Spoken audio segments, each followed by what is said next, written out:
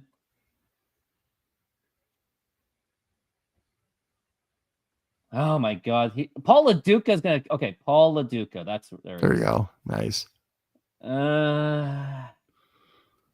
Yogi Berra. Yeah. Ooh, good call. I'm going to go Paul Konerko. He had longevity with that in his baseball career. No Paul Konerko. Probably just the first base not having. That's a tough one. Yeah. I would have guessed for sure, though. Konerko would have. I'm going to go with sneaky ones. Miguel Tejada. Okay. Ooh, good call. LA and the A's. That's a tough one. I feel like there should be more common ones. Oh, Carlos Lee. He's been twice. We've got him twice. Ugh. Screw this. That's a killer right there. I can't think of another one though. I know it's a big hurt. He literally big hurt me. Still got it though. Still got one. And I got one. Abraham Toro. Great call. I was thinking Josh Reddick. Oh, how about this one? No one's gonna guess this. Mike Piazza. Ooh, 6%. Really good one. And you narrowly beat me. Nice. Oh, that was close. Piazza's a great call there because you don't think of him with the A's at all. Wow. Who would have thought that Paul Konerko wasn't gonna be considered? Oh, I did it again. You're good. That's the one that killed you. I would have guessed Konerko for sure. Maybe Robbie Alomar? Sandy Alomar. No, but I think Robbie played for the White Sox at one point. Nah, maybe like one, maybe. Who knows? And it doesn't have to be with that team. So the pitch, and that's a strike. Yeah, new pitcher. Yeah, so much of a pitch count. So this is advantage Mariners. Now they're going to be burning their bullpen. Yeah, and I was always complaining about Mariners doing pitch count stuff, and I was like, "Oh, they must be the only team that does it." And now I see Texas doing it. Well, so I guess he's just off the injured list, so it's a little bit more, understandable. But I'm a little surprised. Like he only didn't even throw 50. Like you would think maybe 75 or something. Yeah, at least George Kirby had 54 pitches in his first few days of baseball, and now the pitch to Canzone up high for a ball 2-2.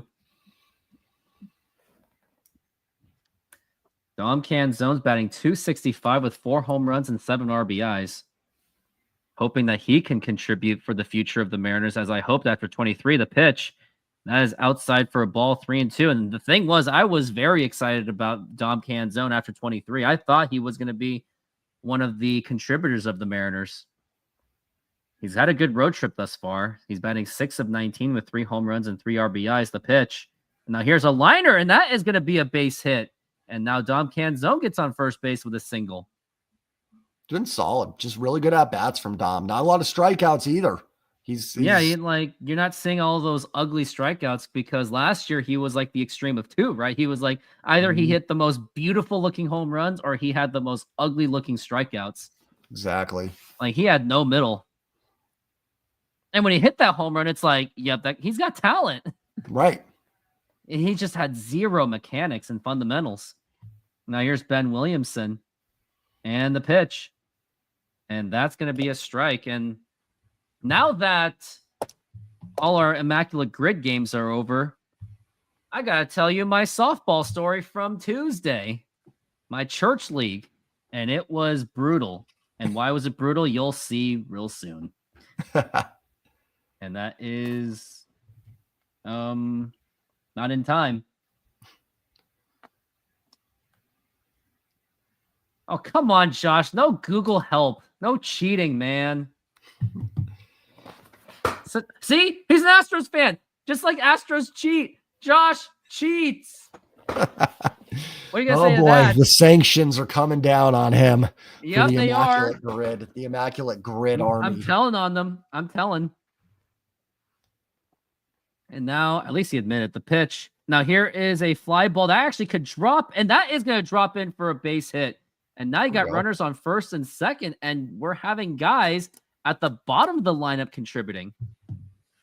Well, and the top of the lineup's been pretty dialed in, so it's nice to see, and you talked about Luke Raley getting back. It's been huge, but so is Canzone, because it gives you that kind of what they were missing, that bridge to the bottom of the order. And then when Williamson and Cole Young do contribute like this, it just, icing on the cake. Very much. And off topic too, it's been relieving to see Donovan Solano actually contribute lately too. I thought he was a DFA candidate at the pitch, and that was a strike. And understandably that they couldn't, because they didn't want to eat that $3.5 million. I mean, well, they and did give him that money. He's been the better hitter than Rowdy for, a while. And then you just had so many lefties with Rowdy, Raley, Canzone. So it made sense. And Solano's been better. Yeah, and Rowdy Tellez, we got a swing and a miss by Cole Younger. That could have been a foul ball, but Rowdy Tellez was literally live and die by home runs. Like it was just not sustainable. He would have been perfect back in the NL days when pitchers hit, like as a pinch hitter, because you can run into one, and that's kind of what you're hoping for. Now here's a fly ball to deep right field. Is that going to be enough? That is off the wall, and that should not score in the run, because how did that? It just became a long single. And it didn't even score a run. They didn't even score a run off of a Cole Young nice hit. I thought it was going to be a home run for a second. And we can't even score. If we don't score here, I'm going to blow a gap. Like that thing behind is going to have broken glass. Oh, I'll be done. Yeah. You might break your TV again. You're going to be like, up, Joe Rooftop. You're going to have to do it again. This one I can't because we need it for work. But yeah, I would lose it. Now here's JP Crawford, bases loaded, no outs, the pitch, and that is outside for a ball. And again, with the bases loaded with JP Crawford up, who is 1 for 2, what can possibly go wrong? As we're at 1-0. And now the pitch. And that is going to be a strike. 1-1 thus far. Runners in scoring position, JP Crawford is one of the best on the team for it. 321 with 26 RBIs. Clearly a better season than last season, as we're at 1-1 for JP. And now the pitch.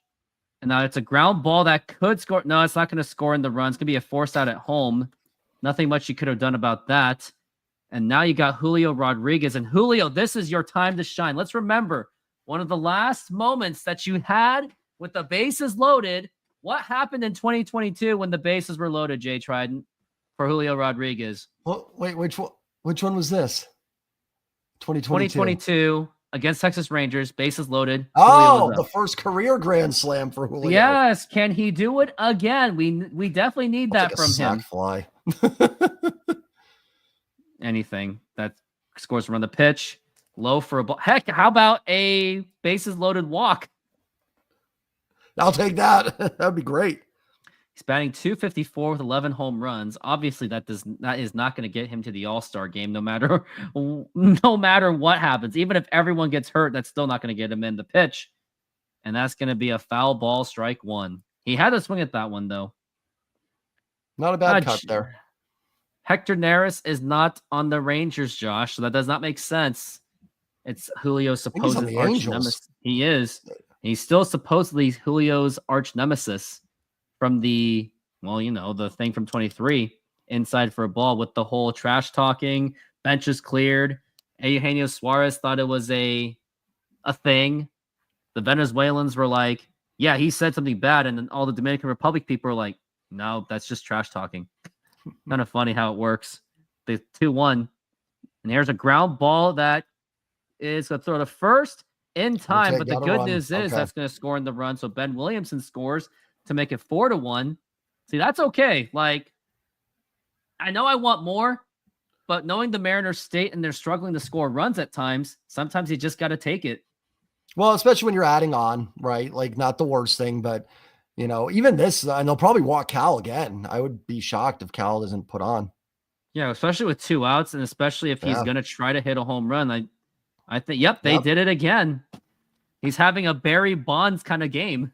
Yeah, it really is. Really is. But that's, what? The key thing is you've got to make him pay, right? This is where Polanco's got to gap one here and bust it open, make him pay and for don't doing this. forget, with 2 outs, with runners in scoring position, this is where he's his most dangerous. Yeah.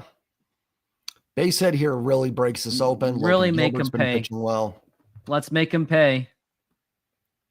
Yeah, with all these intentional walks, no wonder Barry Bonds had like a 600 on base percentage at one point. The pitch outside for a ball, and I am willing to check on that and see if that really was true. But he had an insane on base percentage. It was over 500 for sure. Oh yeah. In 2004, it was a 609, batting .362. The pitch. Now here's a ground ball, and that's not going to get it done. The throw to first. And he barely gets him out. And that will retire the side. Well, let's talk about my game on Tuesday. So it was actually our marquee rivalry game. This is like Yankees versus Red Sox, Dodgers versus Giants, Dodgers versus Padres, good Mariners versus Astros. It's that kind of rivalry game. This has been a game in history that benches have actually cleared between us. Oh, wow.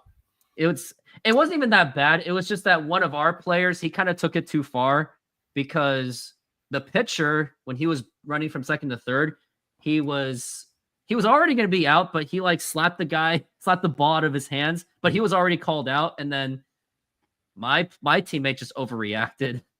So benches cleared, and that's where the rivalry started. And that was also the game where I became the pitcher eventually. But anyway, so the kind of rivalry we have, it's a pitcher's duel between me and that guy. We always, before and after games, we're like, hey, what's up? And then in game, he's just saying all these stuff. He's like, hey, look, it's Joe, the second best player on this team. He's that kind of guy. So we jumped out to a 7-0 lead. We were just hitting on all cylinders. Yeah. I was locked in. And then eventually they started chipping in runs really quickly. It felt like the division series game between the Mariners and the Astros, where the Mariners had a 4-0 lead, and then Astros just started chipping away. And eventually in the 9th inning, or the bottom of the 7th inning, or 6th inning, oh my God, so many errors. And also the strike zone from the umpire throughout the game was just, it was tiny. He had the tiniest strike zone. I couldn't even work with it. And because of errors, and because I screwed up on a sac fly potential double play when I was covering at home, that gave them momentum to score a run, and they won by a score of 10-9. Who And does the even- umpiring for your guys' league? Is it like just volunteers or is it people A that paid like? guy, Oh wow, okay. and it's low for a ball.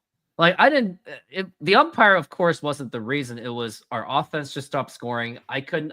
I took forever to adjust to his strike zone. Mhm. So it was a rough game. And then my teammates said, one of my teammates, the pitch, swing and a miss, strike one. My teammate said that I wasn't changing the speed. He said the speed was too much the same. So I guess It's there's tough that. though in softball for that. I mean, I don't know. That's got to be tougher in softball to like. It is. I think, yeah. And then it's like the direction, the angle where you pitch, like because you want to put it in a Mhm. position where the ball is still high enough where you still have to swing, but if you swing, it's gonna be a pop up. So that's what I'm trying to figure out. Right. And even after the game, I was still like, nope, I'm first in line to shake hands. There you go. So no, Yep. no bad blood. At least no benches clearing, no brawls. No, it was just a nice game. And then after the game, I kind of gave him a little friendly slap with my headband from at his back. So there was that. So see, making friends at least that's the Making beautiful thing friends, about but baseball. when it's in game, we're like, Yeah. we like give each other. I feel like we would give each other death stares. Yeah. Oh yeah. I mean, And- you know what? It's part of the fun. You got to have a little juice on the field. Gotta have juice, but also keep it classy because it's a church league. Because Good point. having a benches clearing situation at a church league is embarrassing. Kind of funny though. It is. It did happen though. Hey, We're at listen, you know, 3 you and can still 2. play with emotion. 3-2, and ball 4. Take your base. I would have thought that would have been a gimme by the umpire. See, that's what I was know, dealing with on outside. Tuesday. There A you go. very small strike zone. It was a little outside. It was close. Like I thought maybe he'd get rung up, but I wonder if that's one where if that's not Corey Seager, if that's some call up, that's probably called strike 3. But That you know, was Corey Seager. And now hopefully we've this got doesn't- Marcus Simeon up to the plate, which this game could be chipped on pretty quickly. The Mhm. pitch, and that is going to be a foul ball. well, and Try to another game remember- where Yeah. Go I was ahead. saying another game where like this is where the offense gets frustrated. Like 4 runs in 4 innings is really good. That's good. But it should be man, 8 by now. They could have 7 or 8 pretty easily. Maybe not easily, but like at least 6.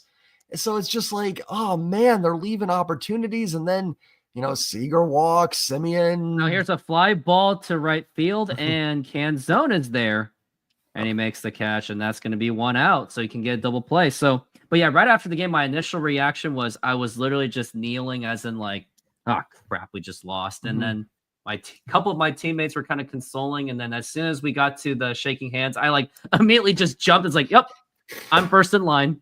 There we go. Set the example. I like it. And Kevin, no, Harry Ford was not called up, but I like Taxi it. Set squad. the example. Be a leader. Be the leader. Even though I'm technically not, I'm the captain. Not the There you captain. go.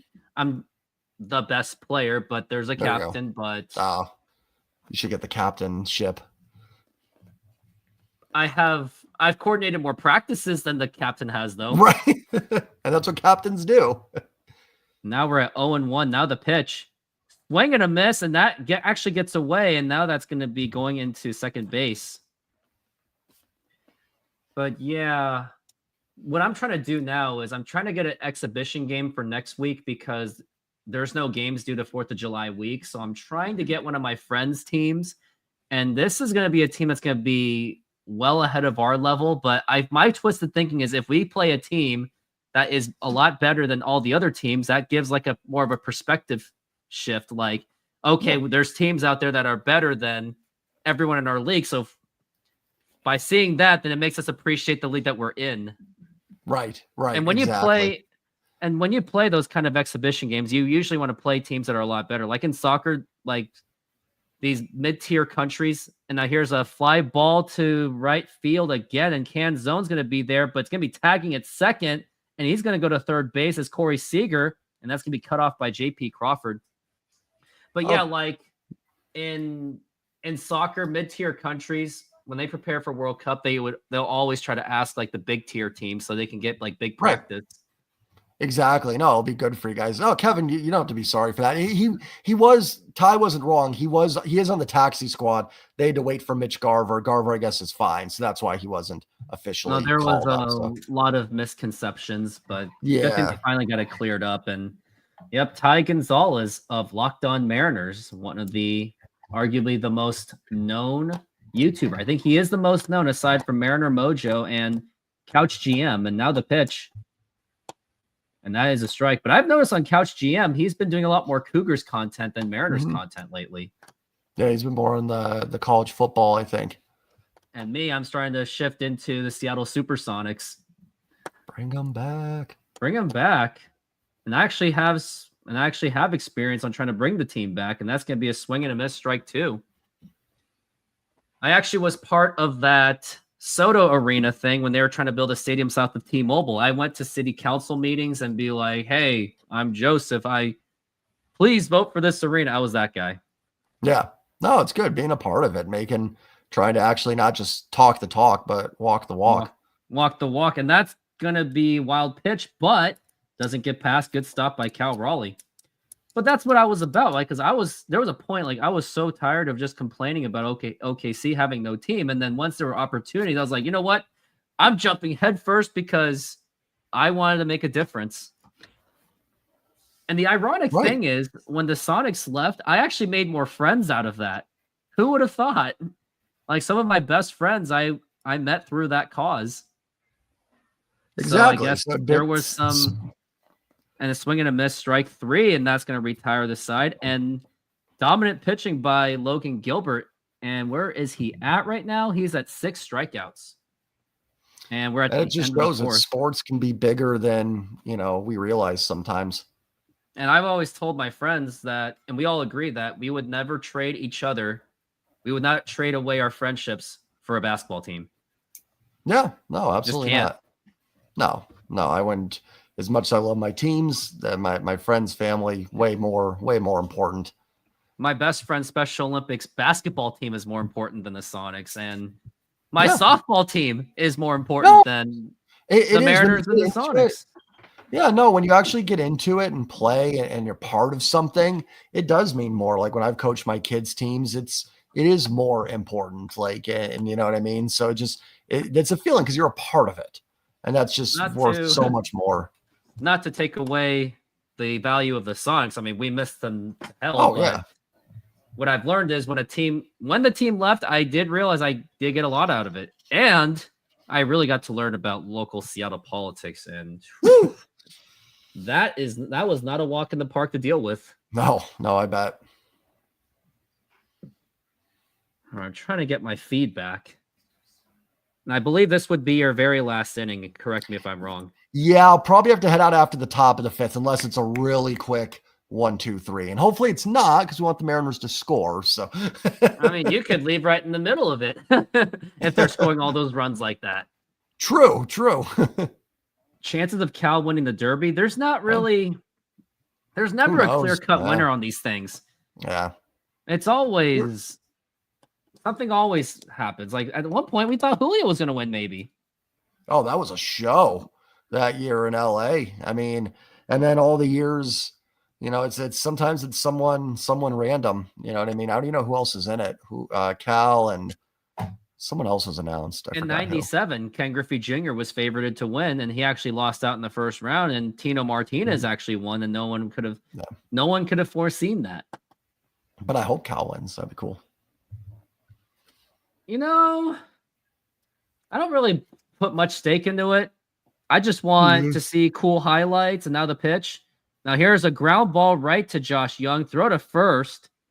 And that is in time. Acuna, that's going to be one down.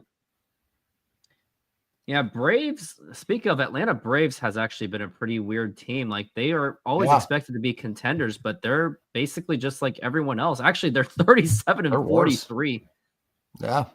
And Jared Kelenic is still sitting there in the AAA. And I was always making a joke, like, why don't we just bring him back? Yeah, I think at this point, Kelenic's path is for him maybe a 4th outfielder. Like it's just falling apart. It's really sad to see it. And I think that that turning point for the worst was when he kicked the cooler. And we saw signs. Remember in was it 23? That start he had in April, man. I mean, he was off to an MVP season that April. I was like, he's everyone arrived. was This is the guy. It was like, forget about Julio. How about Jared Kelnick? And then I'm all like, of a sudden he disappeared right after May. Yeah. And now we're at 1-1, and now the pitch. And that is a strike.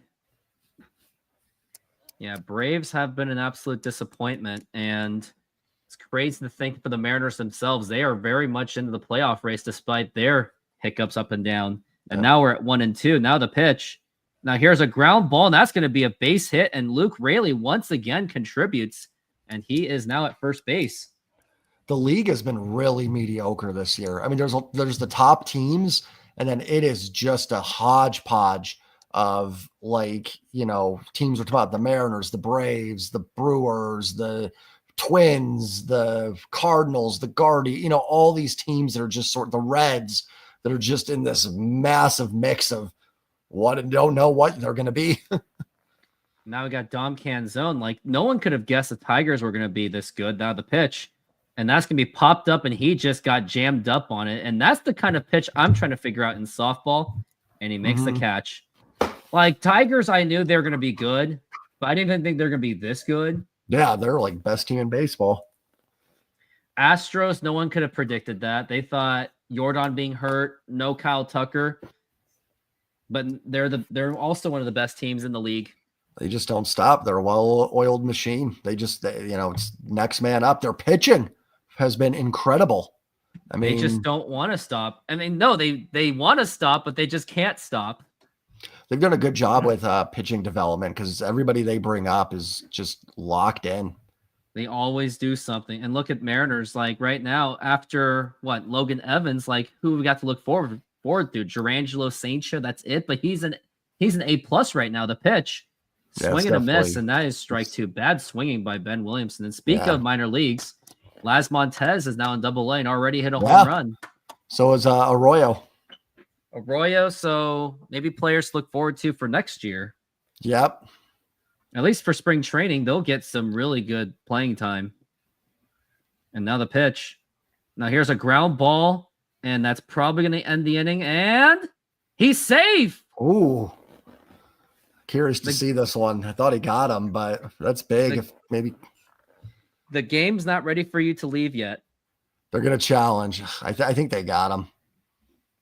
Yeah, they're challenging it all right. They feel that they did get him out. I thought we're going to see it on the replay. Let's see. It's cutting it close. I don't know if there's enough to overturn that. It's really close. It's like right on there. I mean, I definitely don't want to be. I don't want to be the guys in New York right now. And the call. I hate saying this because I say it every challenge ever, but like the call was, oh, what's going on here? Did they wait too long to challenge it? They missed their window to challenge. Yeah, it felt like it took too long. I think that might be a benefit for Texas because I don't think that would have been overturned. Because it's got to be in the back of the glove. Let's see. It's not. There it is. And I think he's on there. I think it would have stood. Just barely. All right, make him pay. And now we got Cole Young up to the plate.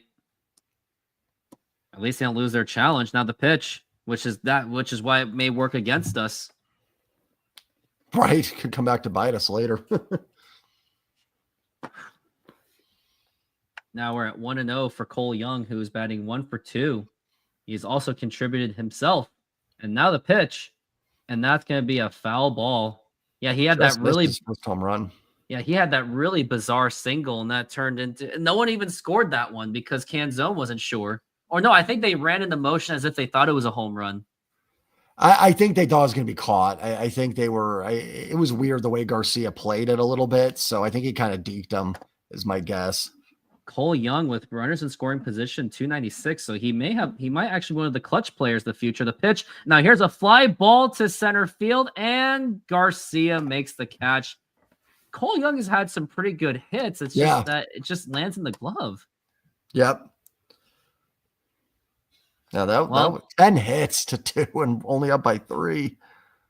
Yeah, and here we are in the bottom of the 5th. So what is your status at? I'm good. I'm good. That was quick enough. I can do the bottom. There we go. Yeah, and after this game, it's gonna be moving to my highlight of yesterday was setting up my GameCube and my small monitor for my bedroom because I'm gonna have Nice. my bedroom's gonna have like a small monitor / TV for like all my nostalgic stuff, like my OG Xbox, like all of that kind of stuff. Yeah. Yeah. And then the studio room's gonna have all the video games, the display, Nice. YouTube. It's gonna be cool. I'm just gonna miss this huge room because this actually used to be the primary bedroom. Yeah. Yeah. Good space.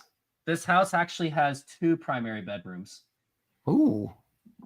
Well, actually, The masters. technically, so that door is there's a door to the bathroom, Yeah.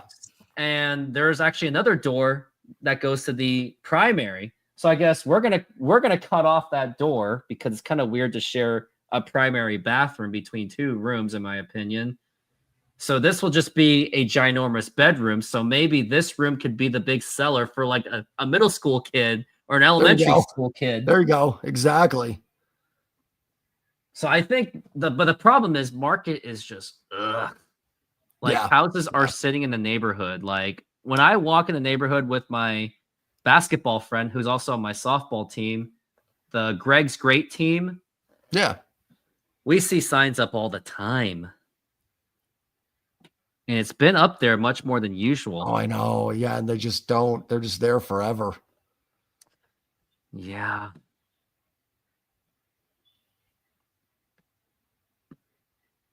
Oh, come on, Root Sports. See, we pay $20 a month for these guys, and they can't even maintain a good app. Do you need me to do it for you? No, I got this. I got Okay. this. Wait, is the game back on though? Yeah, it is. Hold on. Give me one more shot. All right, I'm back. All right, now Josh Young, who's got an 0-1-0, the pitch, and that's going to be popped up to right field. And Dom Canzone is there, and he makes the catch. I thought he was That's- going to overrun that for a second. The Yeah. way he was coming in. You know, Canzone strangely gets criticisms for his fielding, but I've never really seen much issues of Dom Canzone. He has made diving catches. I don't think his range coverage is that bad. Yeah, I don't know. I haven't looked at his numbers this year. He kind of runs funny too, so that makes it look more like, I think, awkward as well. Now here's Jonah Heim up to the plate. And now the pitch. And that's going to be up high for a ball. We are here in the bottom of the 5th inning. Mariners are leading 4-1, but this game can slip away if the Mariners are not careful. Oh yeah, Josh said, just imagine. Wow, look at that what he's saying. The 1-0. And that's going to be outside for a ball. Just imagine the Astros let Bregman walk, trade Tucker, Yordan is injured, Altuve, Yordan, Walker. Funny thing has been the best first baseman since 21. Had a negative WAR. Yeah. And they are still... Oh, and 7 starting pitches in the IL. Yeah, if you would have told me before the season that Walker, Altuve, Yordan would be combining for negative WAR, I would have been like, "Ooh, man, it's a long season in Houston." But hey, They're they still are winning finding a way. baseball games. Brady's was a good acquisition. I mean, you can't hate them for it. The 2-1. Oh. I mean, it's not like they cheated in the offseason. They just do what they do. Oh, They're a man. well-oiled machine. Yeah, got to be better. You got to, and that's what the Mariners have got to do. But they are banking on bounce back years by J.P. Crawford, which they kind of got so far. Cal Raleigh's taken it to a whole new level, so there's been a lot of luck involved. But Mariners can't rely on just purely luck. They have to be set up for success rather than hope for success. Now we're at 2-2, and now the pitch. And now here's a fly ball to center field, and Julio's there, and he makes the catch, and that's going to be 2 outs. Logan Gilbert at 63 pitches so far. Yeah, some quick outs here. But yeah, I think even if the Mariners are still in range of the playoffs, they got to go in. They got to find a way. I mean, even just do a trade deadline like they did last year. Like, because I think we agree that last year's trade deadline was actually a solid trade deadline. Didn't say it wasn't an A trade deadline. I said it was a B+ trade deadline. Yeah. The Mariners have actually been pretty good at I think Jerry's actually done a pretty good job at the deadlines. Luis Castillo, Randy last year. Justin Turner was solid. Chargois was good. I think Jimmy Garcia would have been solid if he didn't get hurt. So, if they can do, and there's some guys out there, guys like Ryan O'Hearn, Nathaniel Lowe, and stuff like Luis that. Robert So Jr. Now here's a ground ball right to JP Crawford, and that is going to be a 1-2-3 inning, and you got to get the rolls. Hopefully this doesn't jinx it, but I am out. Have a good night, everybody. Rooftop, always appreciate you having me on, my friend. Thank you. Always appreciate you as well. Peace. Peace. Later, man. And now he is done for the day. And now I got to go to the bathroom. We're making half pineapple, half tiki tiki with barbecue chicken. You put the garlic.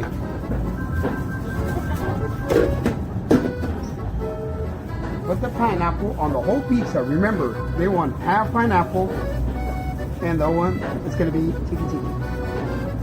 Tiki tiki with pineapple, garlic, feta cheese, artichoke hearts,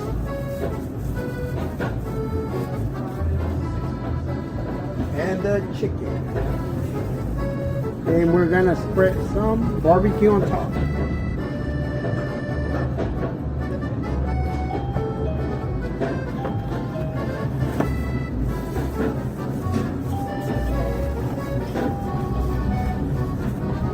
And it's ready. Put it on the oven.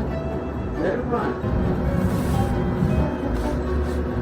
Hello, baseball fans. I'm excited to announce that we are still offering 50% off pizza and 25% off bowling Monday and Tuesdays.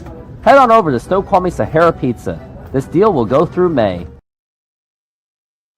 It's actually going to go through the summer. My bad.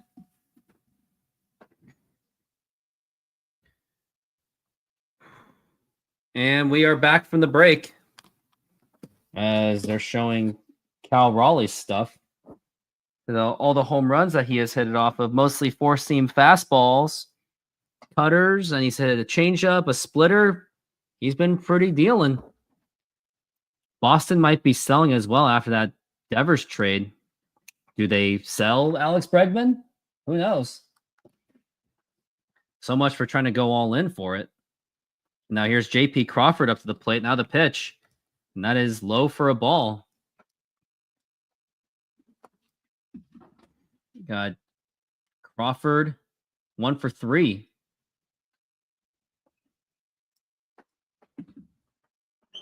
And now the pitch.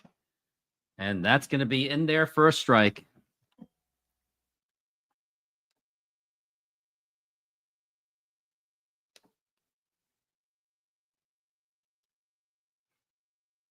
And now the pitch.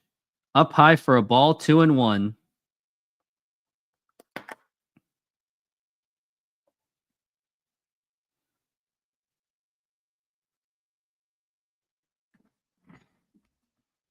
We're at 2-1, and now the pitch.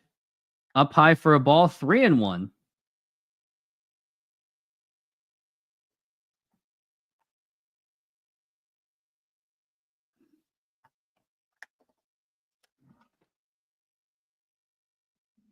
And the pitch again. Now here's a ground ball, and that's going to get right through for a base hit. And now JP Crawford is 2 for 4 with a single.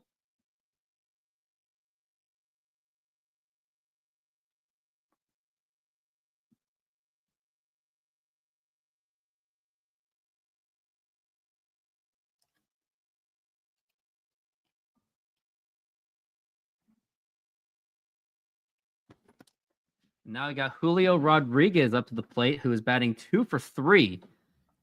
Could use a home run out of this one or anything extra base hits. And now the pitch.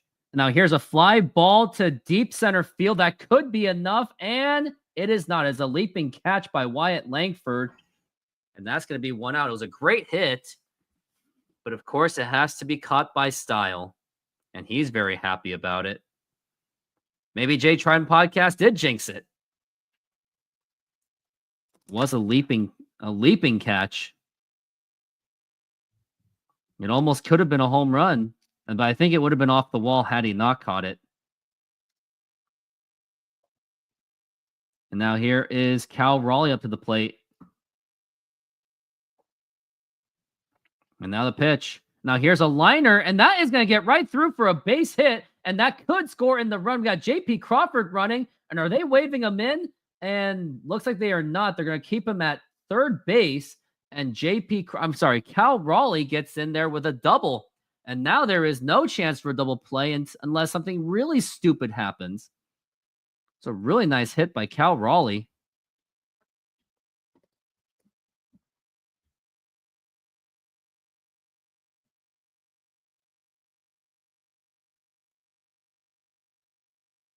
Now I want to check my fantasy baseball team. Something I didn't even have time to tell Jay Trident podcast about, and I'm kicking his butt. And now here is Jorge Polanco up to the plate. And now the pitch. And that's going to be right in there for a strike. Jorge Polanco actually owns 2 of those runs for the Mariners.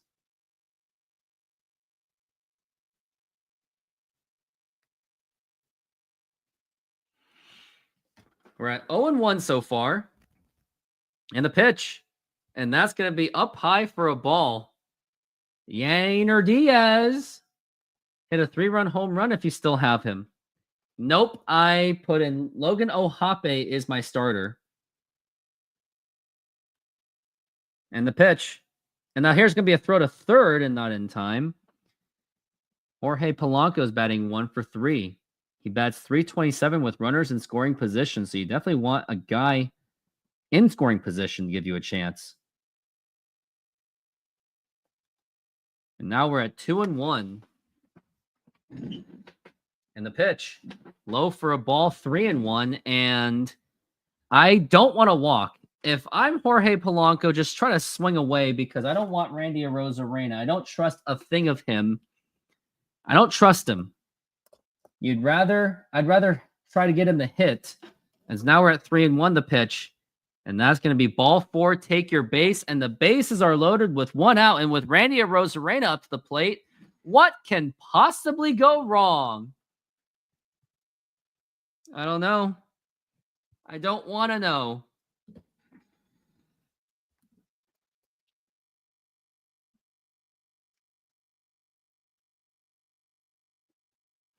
Brian Reynolds on my team, on my fantasy team, he has now hit his 9th home run. So my team is just firing on all cylinders. I am on my way to be one of the dominant teams in my fantasy baseball. Just strike a pose, huh? Yep, that's what Randy Arozarena is going to do, right? Reason why I'm wearing the Seattle Supersonics hat is I'm going to be at the Lenny Wilkens event. So that's going to be a lot of fun. Getting an opportunity to catch up with old Sonics friends and hopefully to rebuild new memories together. As we're at 0-2, or Randy Arozarena is 0 for 2. Now the pitch. And a big swing and a miss, and that is strike 1. Just the idea that Randy Arozarena could screw this up. Like, I can totally see a double play happening. He has two career grand slams. Now the pitch, and that's going to be a foul ball. And that's going to be 0-2 on Randy Arozarena. On deck would be Luke Raley. Maybe they will be like, all of you fans, we are proud to announce that. No, it's just going to be a Lenny Wilkens statue thing. The pitch. Oh, and that nearly hit him. And that's going to be 1-2. Yeah, so this is my 33rd baseball game, and I'm looking to see if I can make time for tomorrow, or for Sunday. Tomorrow, I'm not going to be there because I'm going to be at the Sonics event. And that gets away, and that's going to score in a run. And the Mariners now take the lead 5-1 on a wild pitch. So Randy Arozarena didn't even have to do anything to get in a run. So that's going to be 5-1. I might be able to do the game. The Royals game, I should be able to do at least to do the majority. But now we're at 2-2 for Randy Arozarena. And now the pitch. And a swing and a miss, strike 3. A very embarrassing strikeout for Randy Arozarena. And that is going to be 1. That's going to be 2 outs. And Josh, You can come on the show if you want. Giving you the link right now. Now here's Luke Raley up to the plate. As the Mariners have a 5-1 lead, and now the pitch. Now here's a ground ball, and that actually, nope, it's going to be a backhanded. Nah, he's going to be out. Well, time for me to get a smoothie. That's what I need. The question is, what commercial do I want to play? I don't know. Senor, tell me how you make a thin crust Sahara pizza. With your hands. Cornmeal.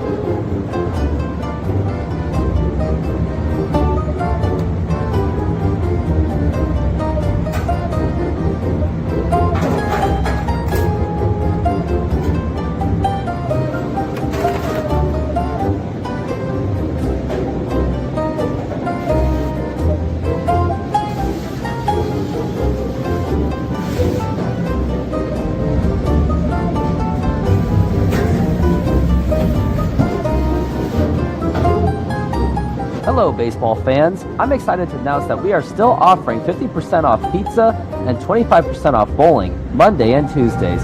Head on over to Snoqualmie Sahara Pizza. This deal will go through May. And that's how you make a Sahara pizza. Beautiful thing.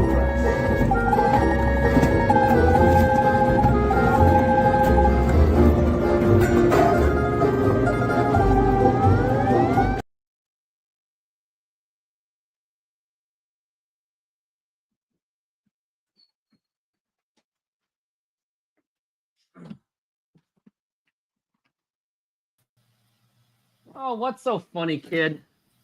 Well, it was kind of funny. We just came back from commercial break and there was no one there.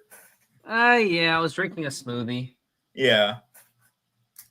Well, pretty long week for me, as you can tell, because this. Yeah. I mean, the thing is, I'm not even mad Oklahoma. Actually, I'm kind of relieved that they won because at least I get the pain over with. Yeah, you ripped the Band-Aid off. Just rip it off, and that way we can just actually move on. And you know what? I think if Indiana won, us Sonics fans would have been more content. Though I will say is that the Thunder can never claim that, there won't be any doubts of, well, what if the refs had called that one game fairly? What if the injury hadn't happened in Game 7? A lot of what ifs. Do the Thunder even win? And I'm going to say, if either of those are changed, no, the Pacers win. Who knows? But you know what? I think maybe the Sonics fans needed that kind of motivation. Like, you know what? No, give us an expansion team now. Yeah. They just won a championship. See, we could use that as a negotiating tool. Yeah. Now the pitch. Now here's a liner, and that's going to be a base hit to right field. You know what they say? Never put a crisis to waste. And plus, with already expansion news already heating up anyway, I mean... Yeah. From what it sounds like, NBA is probably going to be the next league to expand. NHL has been playing really coy about it, and I don't get why. Because they've already expanded so much. Well, yes, but and now there's also a lot of talks. Oh, all these cities are really interested in an expansion team, so you would think you would try to... Hey, Brett Boone sighting! Take advantage of it, strike the iron while it's hot. Pretty much, and now we're at 0-1. And Well, now the pitch, because swing and a miss, strike 2, and yeah. Some of the interest is in markets for NHL that have never been there. And such as Houston.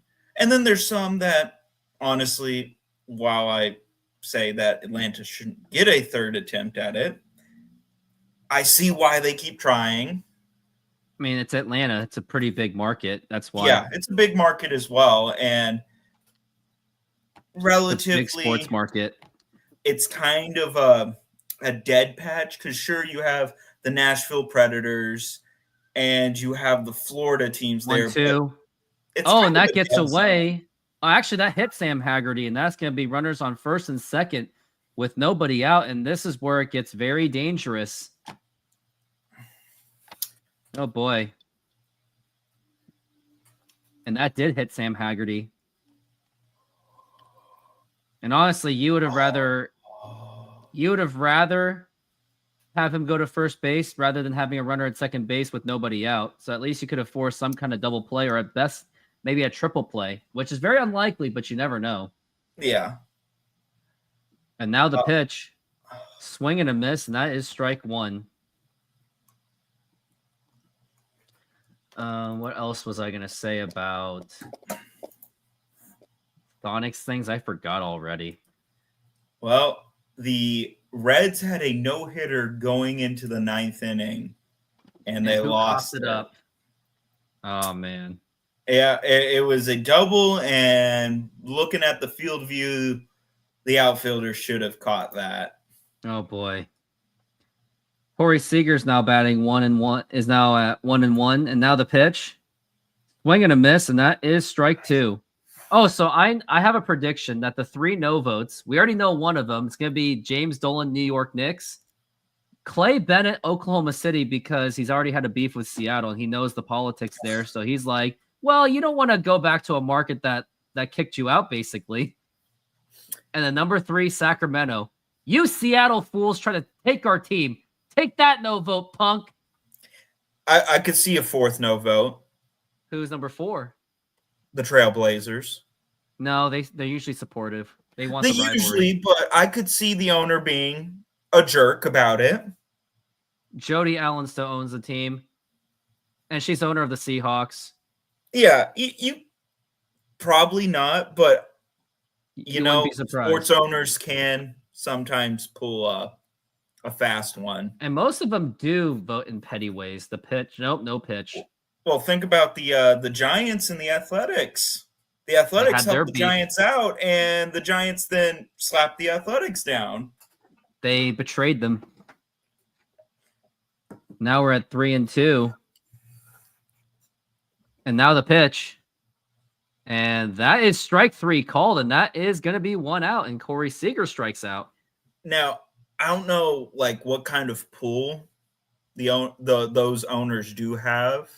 I would imagine the Knicks owner might have a little bit of pull with the other owners just because of the team.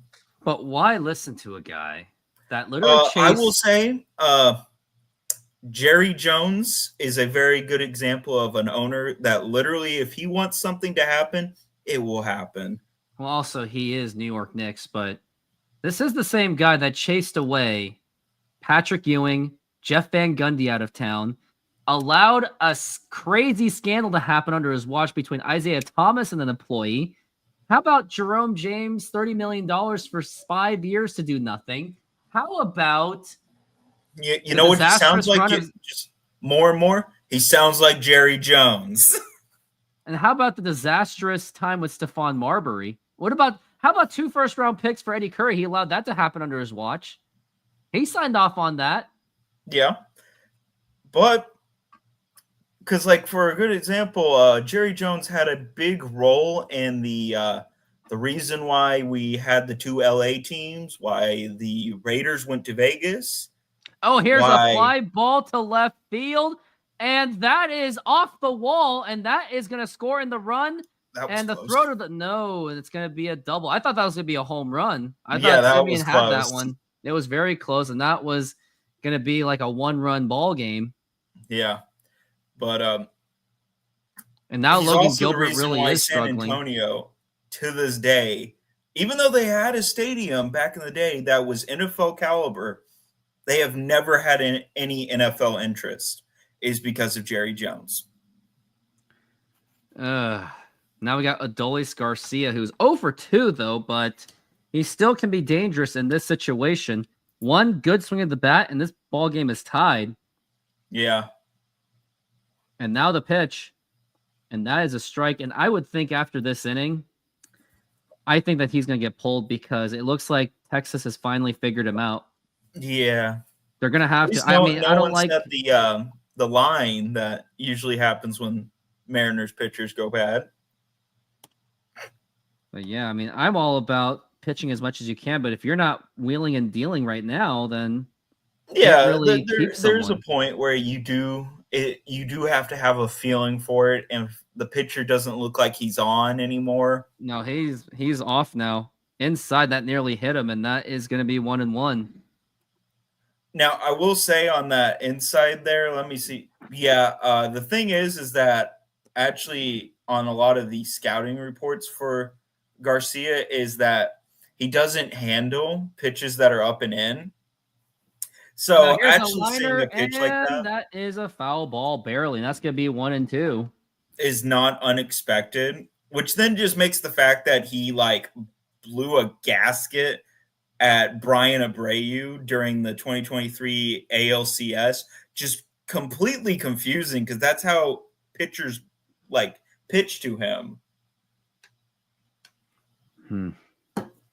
Because if you do up and in, guess what? If it goes a little bit off, you either lay it way out in the middle of the plate, which is no good, or it slides in and it hits them, which is no good. Now we got 1-2 Jeez. for Just Adolis saw Garcia. Baltimore score. Now the pitch. Check swing. Did he go? Of course he didn't. And that's going to be ball 2. Yeah. Mariners are now working on a jam.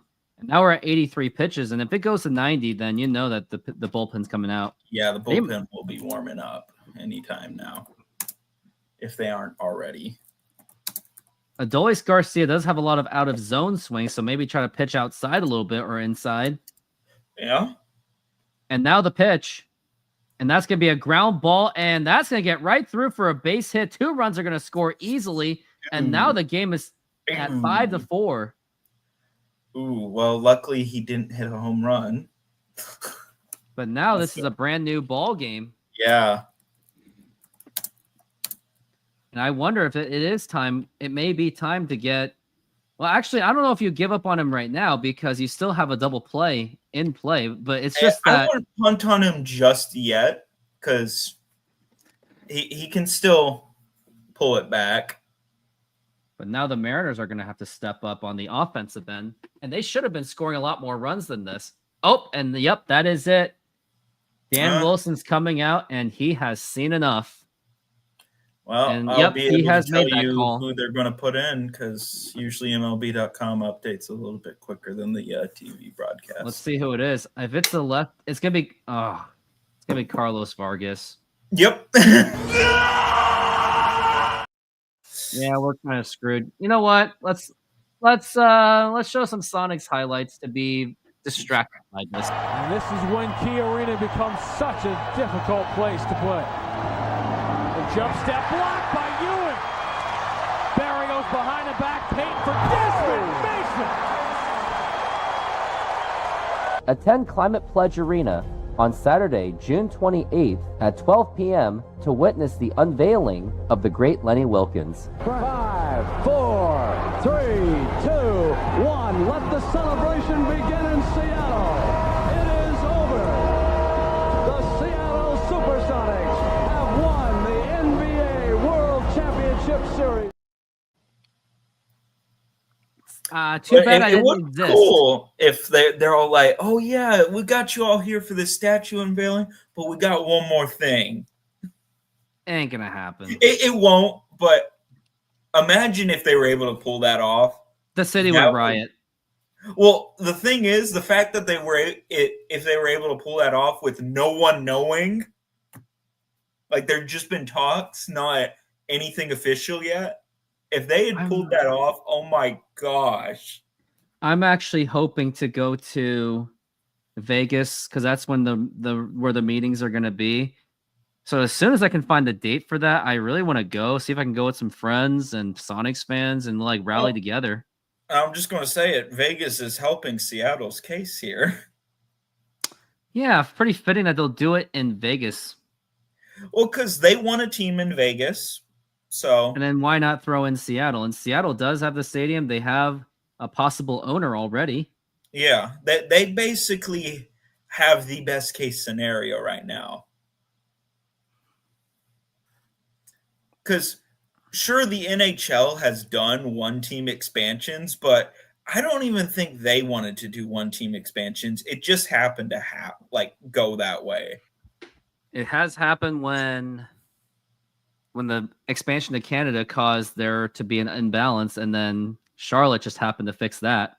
Yeah, because you had the Vegas Golden Knights came in, and then Seattle was basically the fix to the imbalance there. The speculation would be is that expansion would go to Seattle first and then Vegas. Yeah, That's the speculation. Ideally, what they would try to shoot for, if both cases were, we can get it. Now here's a ground ball, and that's going to be a base hit, and something's wrong with this Mariners fielding placement. Wasn't exactly in tune of having Carlos Vargas in on a very high leverage situation. But if both, like, say both groups, say they're saying a Vegas, Seattle group, and they're both saying, okay, we can go as soon as you want us to, they could do a 2-team expansion. And I think NBA would like a 2-team expansion just because it means you don't that want an schedules are balanced. You don't want an uneven conference. Yeah. Now here's Josh Young up to the plate, and Texas could easily make this comeback. Now the pitch. Now here's a ground ball, could be double play ball, throw to second, and the throw to first, and that is in time for the double play. And thankfully, Mariners get out of that one, but Texas comes away with 3 runs, and the Mariners are going to have to come up with some more. And for an inning like that, I think it warrants a video like this. My point is it's across all Seattle sports. It's this idea, like people pleading 3-4 years ago to bring back Ichiro. When Ichiro's like 93 years old. I'm like, no, I do not want to bring back Ichiro. Like Griffey when he's got a walker out there and he gives you a single every 60 games. Like the list goes on and on. Like people crying, like Haniger comes back and you think that we just signed a Hall of Famer. Like he was injured all of last year. He's like 33 years old. We trade for him, give up on Robbie Ray, which whatever. And all of a sudden, I swear, all of Twitter is like, World Series, baby! Let's go! Let's go! He was a negative WAR player for them last year, but because we love Hanny, baby, he's going to come and save the Mariners. Never gets old. It doesn't. It just gets better with age. World Series, baby! Man, I want an opportunity where a Sonics fan comes in going, NBA Finals, baby! Or no. Just imagine after like a decade of the Kraken being around, they sign one of the players at the beginning. Yeah, Stanley Cup Finals, baby!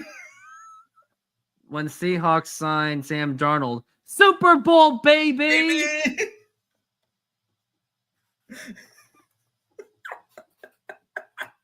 Yeah, good thing Ben Williamson had that heads up play for the double play. And now we are back from the break, and now it's going to be up to Dom Canzone to see if he can do some damage. But yes, Griffey when he's got a walker. Oh no, it's actually going to be Dylan Moore up at the plate. Not exactly on board with this idea either.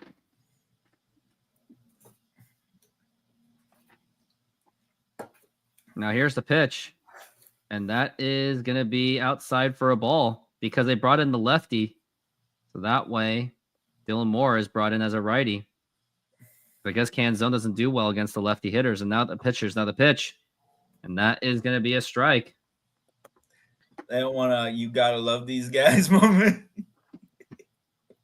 Yeah, exactly. And then just laughing. Now the pitch. Yes. Up high for a ball. And as for the score, I didn't even talk to Jay Trident podcast about it, but I'm up 7-2 on him in fantasy baseball. Nice. Now the pitch, and that's going to be a strike.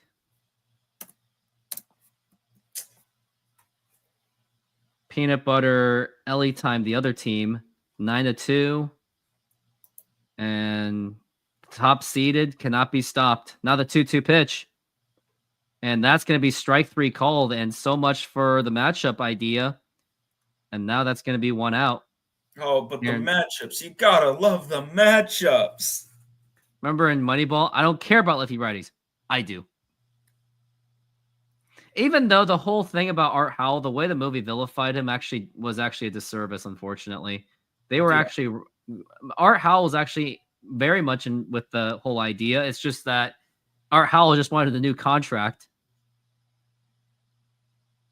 But I just love how, like, later on, a few years later, they did the Trouble with the Curve, and it was basically the anti-Moneyball film. Oh yeah. You told me Because you about got that. Clint Eastwood, and he's all like, "Yeah, this prospect, he's garbage." And they're all like, "What do you mean? His stats are Now here's amazing." a ground ball. And that actually bobbles it. And now I think that's gonna be an error on Corey Seager. And now Ben Williamson's at first base. Yes, it is. And now you got classified Cole as- Young up to the plate. Let's see if he can do. And in moments, we're gonna be doing. I'm pretty sure since we're in Texas, we're gonna be doing the God Bless America. Yes, Texas and is all about that patriotism. stars at night are big and bright. Deep in the heart, Texas. I just love how you can just tell someone's from Texas because as soon as that song plays, they just instinctively clap. And now the pitch to Donovan Solano is actually pinch hitting for Cole Young because why are they doing it? Matchups! Matchups, baby. World Series, baby! And now Solano is taken for a strike, and now he's batting 263. And now the pitch. Now here's a ground ball, and so much for that idea. And that's a double play. And now it's going to be God Bless America. I'm pretty sure, unless they're going to skip it. No, they're skipping it. All right, let's do the take me out to the ball game. Take me out to the ball game. Take me out to the crowd. Buy me some peanuts and Cracker Jacks.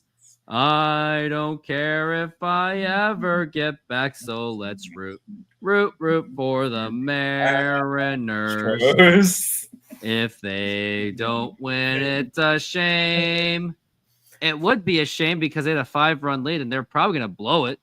For it's 1, 2, 3 strikes out the old ball game. Well, the thing is, so going back to the Sonics, if the Sonics were to come back to Seattle, which there is hype for, and I probably just jinxed it, and if I did jinx it, I will take accountability, and you can take the snapshot that it was on 2 hours, 3 minutes, that I jinxed the whole thing. So if Sonics came back to Seattle, I would be just as consistent with NBA basketball as much as I'm consistent with MLB baseball with live streaming. Yeah. That would be about 50 games worth of live streaming. And you know, one thing that would also be a good thing about that is if the Sonics game's going bad, you can just go over and look at the Kraken game. Nah, I won't even do that. Because they'd be going at the same time. My halftime shows we'd be playing all old NBA live games and 2K games. Like you see it on that screen to like an NBA Street. I remember I did NBA Street, NBA on NBC. Or what is it? Which game was it that EA put like Mario characters in it? I don't want to know. Because there was one in like it looks like there's Shaq and then there's Mario and you're all like, what the heck? Oh boy. It was during the GameCube era when Nintendo was doing some odd things. They've never done that ever again. Like, because didn't they also do like a Mario Dance Dance Revolution? What about Star Wars Connect or Star Wars Dance? I'm Han Solo. Cringe. And then that lightsaber game was really bad, I heard. Like, okay, the lightsaber one, the one where it's like the actual campaign you go through. Yeah. From what I've heard on that is it was bad, but it was because of the Kinect was just horrible. Remember, it was called Project. It was actually called Project Natal. If they had waited until the Xbox One's Connect, which was a much better product, it would have actually been a pretty good game, though you would have suffered from the fact of, unlike, say, on the Wii, where you were holding the Wiimote and it would actually, feel like the hilt of a lightsaber, you're just waving your arms around. And that is a strike. No, the one I thought they had it right was like the Kinect Sports. I thought Kinect Sports was decent. But Kinect Adventures was the pack-in title. Kinect Adventures was actually pretty good. It's just that Xbox just had no idea. Pack-in title. But Xbox, they just had no idea what to do with it. Now, you think the technology is just too young right now? Well, for one, they'd been working on it, because it's clear to see with the Xbox One is that's what they wanted to put out at first, because that one is much more like substantial. Oh, too. But they saw how good what the Wii was doing, like all the money it was making, and they're all like, let's rush this. Yeah. And then what they should have done is done what Sony did, where it was there, but they didn't lean into it. Oh, here's a liner caught by J.P. Crawford. Now we got one out. Line out by Jonah Heim. Because that was another issue, is that once the Kinect came out, Microsoft just leaned just into the Kinect. Oh, no. Dan will... Really? Just on 8 pitches? They're doing it with the matchup. That's what it is. Wait, no, but you just... But... What? No, but I don't know about this Dan Wilson thing, He's only had 8 pitches, but at least I don't know about this. You got to pull him. You've seen enough. Okay, my most famous lines, I think, is, and here's a ball drilled to left field. Forget about that one. I literally ripped it off from Tom Brenneman. And then the other one is, and here comes Dan Wilson, and he has seen enough. All right. What other famous quotes do I have? So there's drilled to left field or right field. Yeah. He has seen enough. Where is he? Not mine. Yeah, it's not yours, but it's associated with the channel. It is. And now the channel's trying to grow some basketball things. Or no. Oops, that was a commercial. Oh my God, that one. Oops, that was a commercial. Yeah, you gotta tag that one. Gotta clip it. Gotta clip that one, definitely.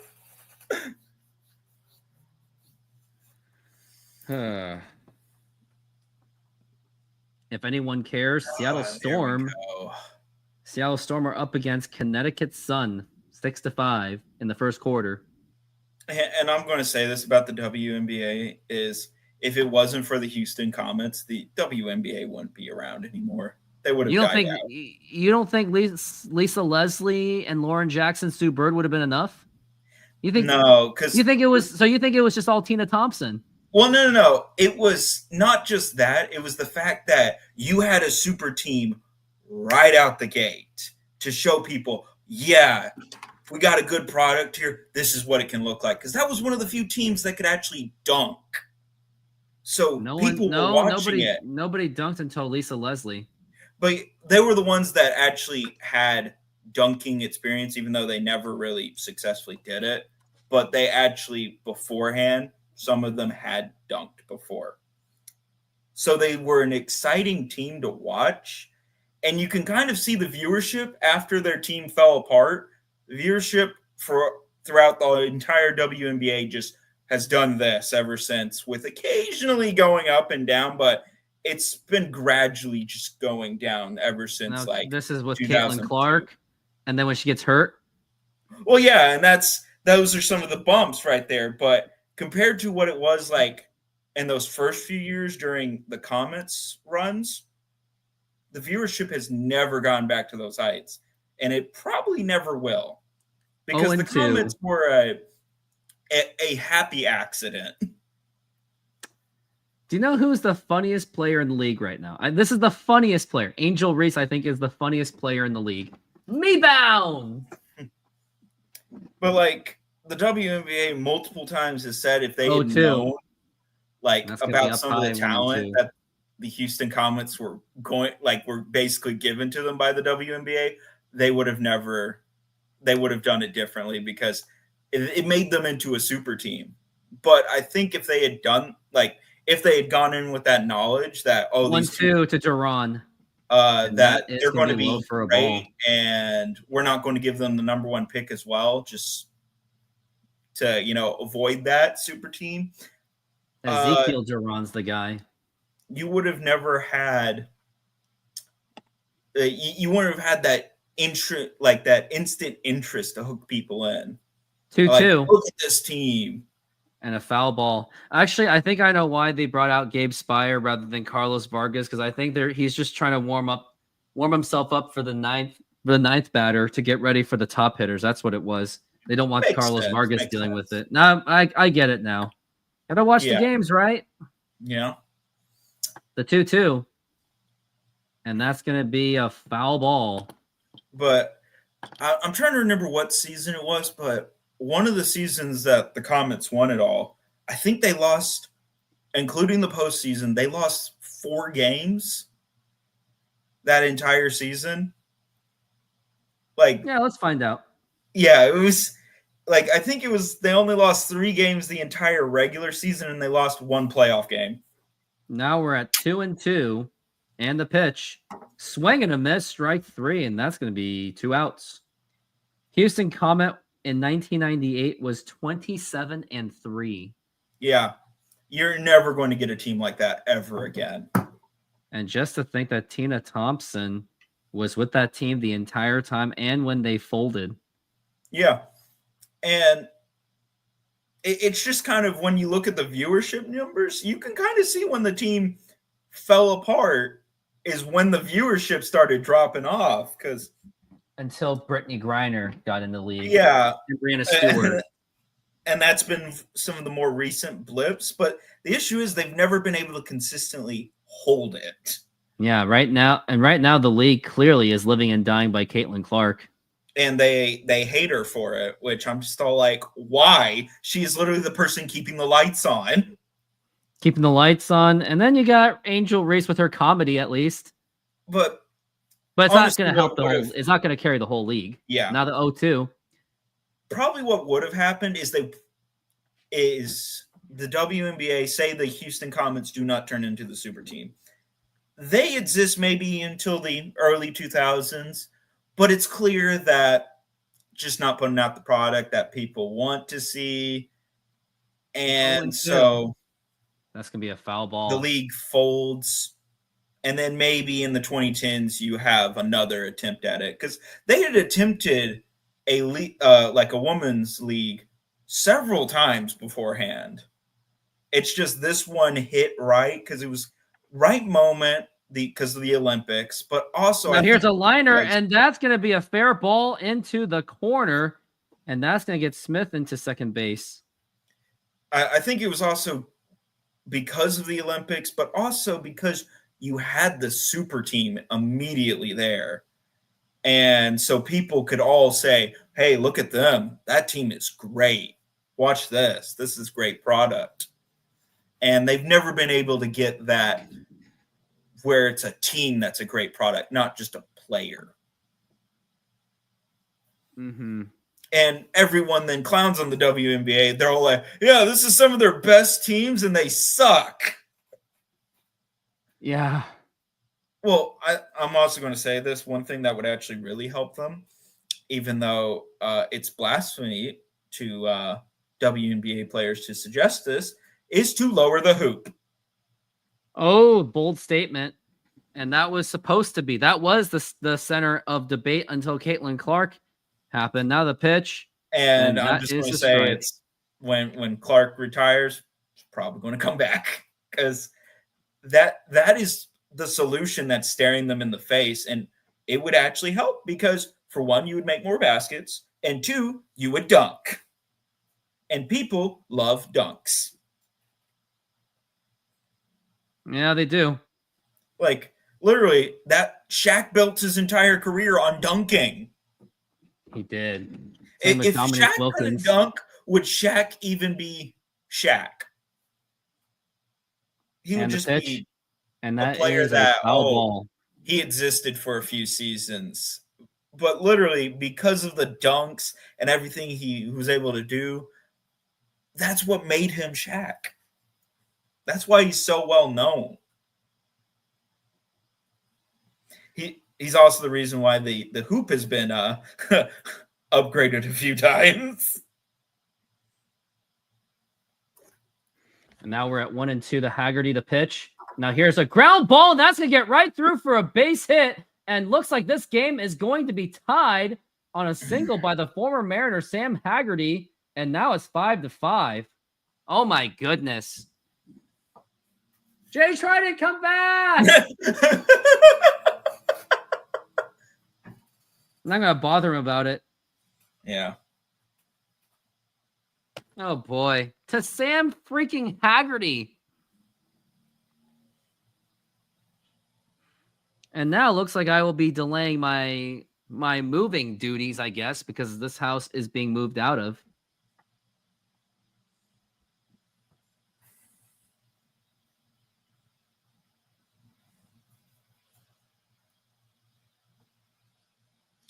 And one thing I also find, crazy about in the WNBA is the most a team, like a single team has won, the top has been 4. Yeah, the Houston Comet. And the LA team, and then there's one other one. I'm trying to remember. They also won. They've won 4 as well. They won 4 in a row going into 2000, and then the Seattle Storm pretty much took over. Seattle Storm has also are tied for the most with. Yeah, 4 that was the other championships. one I couldn't remember, and then it's the LA team. It's pretty remarkable that the WNBA was able to have their bubble season as well, because I thought they weren't going to, but the NBA was like, no, I got you.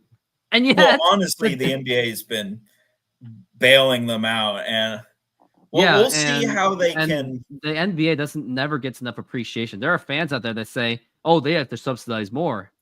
It's like it doesn't make sense. Literally, or no, you need to pay us more, and the NBA's all like, "Why?" Literally, I'm losing money on this. This is my tax write-off. Yeah, It literally is their tax write-off. and if it ever gets to a point where it's too much, the NBA will just cut them off. Uh-oh, and Gabe Spire's struggling, and he's hit him. And now, oh boy, I maybe someone out there should have put in the money when the Mariners were up 4-1, 5-1. Or no, maybe we should just bring in Matt Brash. He's perfect. Yeah, why didn't they do it on this situation? They were waiting for him to do it in the 8th inning. That's why. Yeah. But it looks like they didn't even hit him. Oh my gosh. Baltimore's And- just beating the crap out of the Rays. And Dan Wilson has seen enough of Gabe Spire. I think this is where Matt Brash is coming in. Ina? Casey Legumina. Oh no. Where's I Matt was all like, Brash? how do I pronounce that name? Where is Matt Brash? Matt Brash is there's a reason why he's perfect. They never put him out because they're all like, he's perfect. On Twitter, I'm saying, put in Matt Brash. Just look at that Baltimore Rays score. Oh my god. 8-18.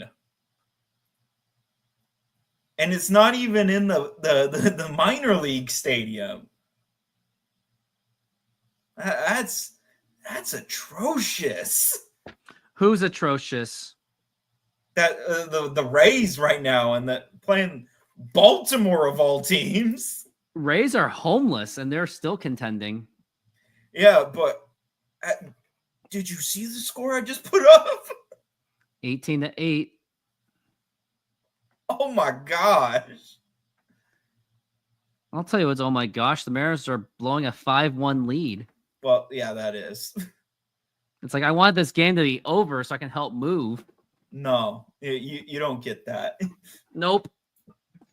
You get pain. Pain. Oh, look, here's my room. Yeah. It's, as you can tell, it's kind of being dismantled.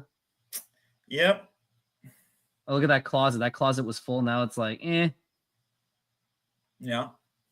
A third of those clothes that were in that closet are gone. And also all this stuff, this is going to be last. Yeah. All this Well, stuff I is going to be imagine so. last. Some of that stuff you don't want to, accidentally damage. Not ready to move stuff yet, but Yeah. and now here's Casey Legumina, which I think is a very questionable decision by Dan Wilson. I would have put in Matt Brash on this one. Yeah. Baltimore has scored in every inning except the first and the fourth, and they won't score in the ninth unless they really blow it. They would have to really blow it. Now here's the pitch. Now here's a fly ball and fouled. Mariners just have to get out of this game, out of this inning, shall I say. Yes, they have to get out of this game, but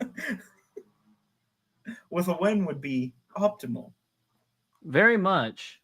At this point, with the way the Mariners playing, I'm now jumping on the Sonics bandwagon for the attention. As we're at 0-1 the pitch. Swing and a miss, strike 2. No, get so desperate, you're all like, yeah, go Kraken, go Kraken. This game is so bad. I just want to show you the TIE Fighter. Ooh, that's nice. Now we're at 0-2, and now the pitch outside for a ball. Now, The honestly, I outside do of the TIE wonder Fighter is their speed. is if the Kraken had the rights to the Metropolitans, would they just go to just being the Metropolitans? They probably should have. They probably should have went with Metropolitans. A pitch Well, outside for a ball, 2-2. The reason why they can is because it's tied up in legal and rights issues. So someone that has the estate of it probably owns that name, and they just want to keep hanging on to it, I guess. Yeah. So there was this guy. I've looked it up. It was like in the early 2010s. He purchased the name and the brand of the Seattle Metropolitans. And you go to, if you search them up, you find his website where you can buy all the merchandise. Oh, this is weird. So the current owner of the trademark rights to the Metropolitan name is Paul Kim. Now, Yes. the pitch, swing and a miss, strike 3, and that's going to retire this side. So it's owned by a Korean guy, basically. Yep. That's funny. Here in the United States. Everywhere else in the world, it is owned by the NHL. They folded, and they were Yeah. in the PCHA. That's Yeah. what Pacific Coast. So technically, they never won a Stanley Cup. Oh, no, they did. They did. And so it was called the Stanley Cup, but then they must have got absorbed. The Stanley Cup has kind of what are called 3 distinctive eras. Era 1 is like late 1800s to early 1900s, where it was mainly a cup that it was meant for amateur hockey teams. Yeah. And that was just the cup itself, like the top part. And the issue is that professional teams were wanting to win it as well. And some of them were doing some rule things to get in and win those. And so what was determined is like in 1915 is there were several professional leagues being set up. The Pacific Coast, the National Hockey Association, and I think there's one other. And it was determined, okay, we'll take the winners from each of these leagues, and then they'll face one another. And then whoever is the 2 best teams from that will then face each other to compete for the Stanley Cup. And most of the time, the National Hockey Association, which was then replaced by the NHL, largely because the Montreal Canadiens and a few other teams hated the Toronto owner, and so they made a new league and didn't invite him. And what was even funny about that is they were still members of the previous league, and so they could just shoot down every request to add teams. We are back from the break, and this is Hobie Miller, a lefty. Now here's J.P. Crawford. He was looking at a bunt, and that is a strike. But yeah, there were 3 teams that were not in the NHA or the NHL who did end up winning it, and that was the Vancouver Millionaires. And that is a ball. which that's a name. And then the Victoria Cougars, I think, were the last non-NHL team to win it. And then the Seattle 1-1. Metropolitans won it. That is a strike. In And that is 1-2. 1917. And then they competed for it in 1919, I want to say. But the Spanish flu canceled the NHL's Stanley Cup series. Oh, the Spanish flu. And now we're at 1-2 on JP Crawford. But yeah, and that situation is like both sides have tried to negotiate for the sale of the deal, like the rights. But and now here's a fly ball to center field, and that is going to drop in for a base hit. And now you got JP Crawford at first base with a single. Kim is like wanting a lot more out of it because he's thinking, oh, I can get a quick payday here. And the Kraken constantly are lowballing him on it. But now they've gone to court over the issue. That's funny. Well, because why they went to court is during the Winter Classic or whatever it's called, the Kraken had these uniforms made for it, and they bear an odd resemblance and familiar resemblance to the Metropolitans ones. While it's not their colors, it is done in the barbershop pole look. And then it has the Kraken S, but instead of it being normal, it has Seattle in it, which is how the Metropolitans did theirs. So it cost less than tens of thousands, he said. Oh, man, I could have bought that, and I would have made millions. Yeah. Though apparently you would have then been lowballed by the Kraken for like season tickets, apparently. Oh, so no wonder Paul Kim's like, no, F no. Yeah, I don't know the exact details on it, but from what I've heard is they've kind of really lowballed it, but he's been asking for a lot of money as well. Well, he can't blame him for it. Yeah. And so, yeah, the Metropolitans kind of just sit in this weird spot. No wonder they couldn't get the name. And who knows, maybe this legal case, depending on how it goes, it could actually clear some things up. Like, it could lead to either the sale of it or something where they might actually be able to come to the negotiating table. Well, meanwhile, I'm just waiting to see if Seattle gets their expansion team, and hopefully James Dolan doesn't meddle in too much. Yeah, hopefully he doesn't have Jerry Jones level of influence and you become the next San Antonio. I mean, for a guy that chased away Patrick Ewing, he really shouldn't have that kind of credibility. It really doesn't matter about credibility. If you just know the people, you can basically say whatever you want and they will follow you.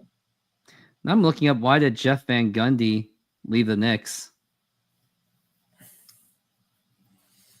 But here's an odd one that I've seen is, so the Arizona Cardinals have 2 championships to their name. One, it was like in 1947, and the other one was 1925. Oh, 1925 is super controversial because it wasn't Chicago's because they were in Chicago at the time. It wasn't theirs, actually. It was another team's championship, but due to some ticky-tack rules, the NFL stripped them of it and gave it to the Cardinals, who at first, until that 1947 championship, did not accept the 1925 championship. Now, Julio is taking on a 1-1.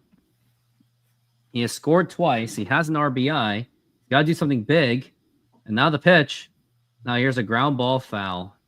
But yeah, the town was Pottsville, and they were the Maroons. I also got the reasons why Jeff Van Gundy left the New York Knicks, and I'll do that after these 2 at-bats. Because Julio Rodriguez and Cal Brawley's are pretty big names. Oh, my gosh. Sounds like you spoiled something. Well, no. It's the Rays Orioles game. I'll update it. Oh boy, I don't want to know. As we're at 1-2 for Julio Rodriguez. And now the pitch.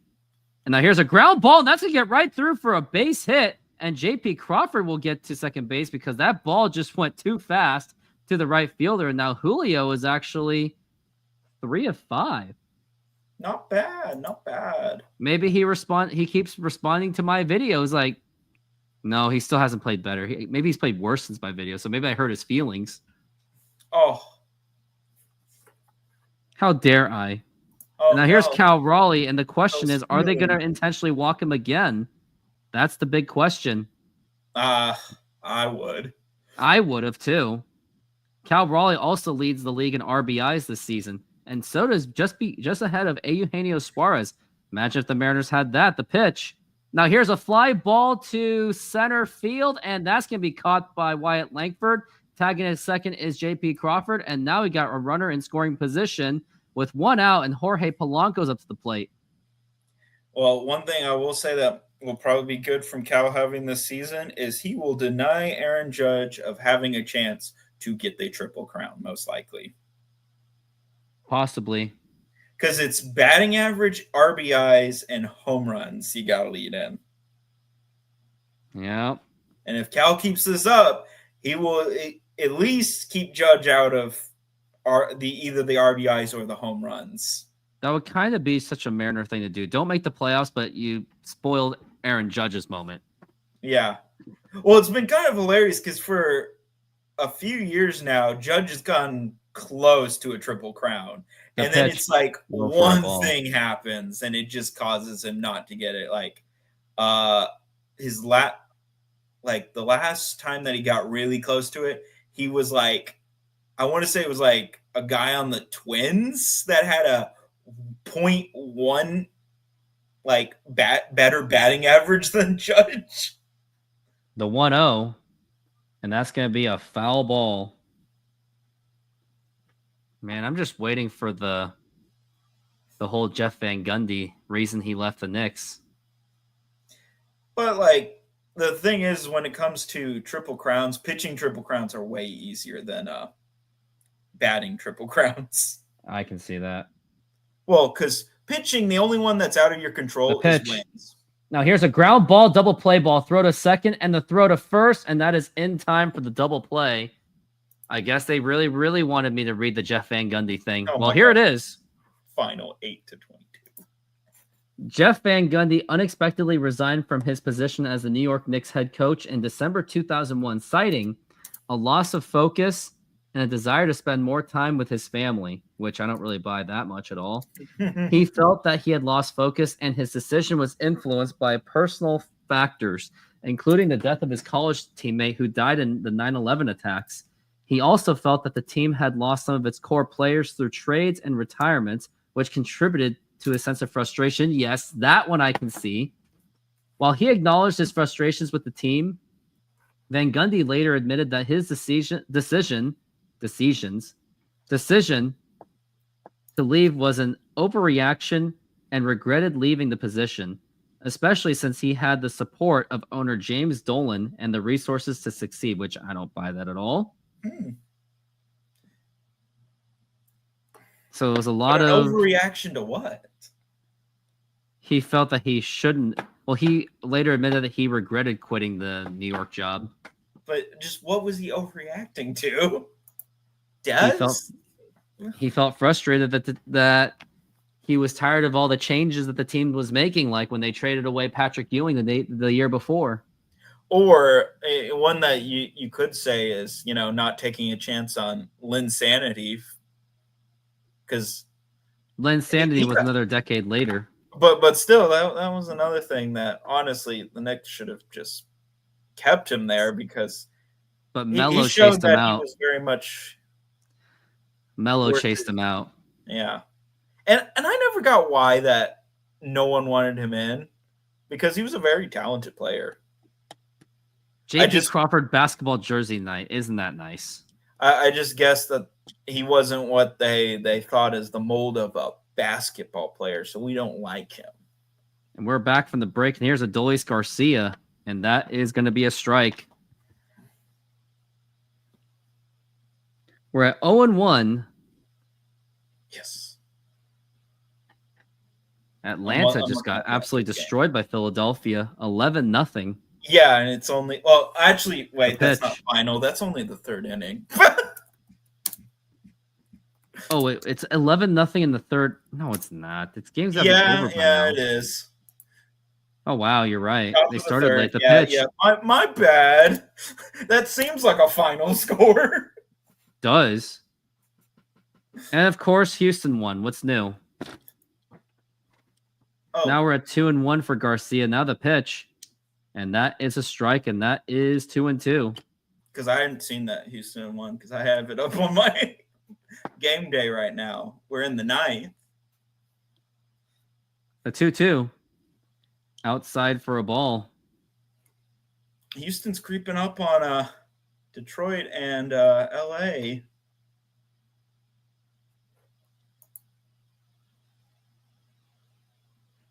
And swing and a miss, strike 3. And that's going to be 1 out. Well, I still think I was amazing that Houston literally took the Phillies, who are beating the crap out of the Braves right now, and the Phillies for 3 games could only score 1 run. Sure, Houston only scored 5 runs during the whole series, but when the other team only scores 1, you're 1-0. probably going to win.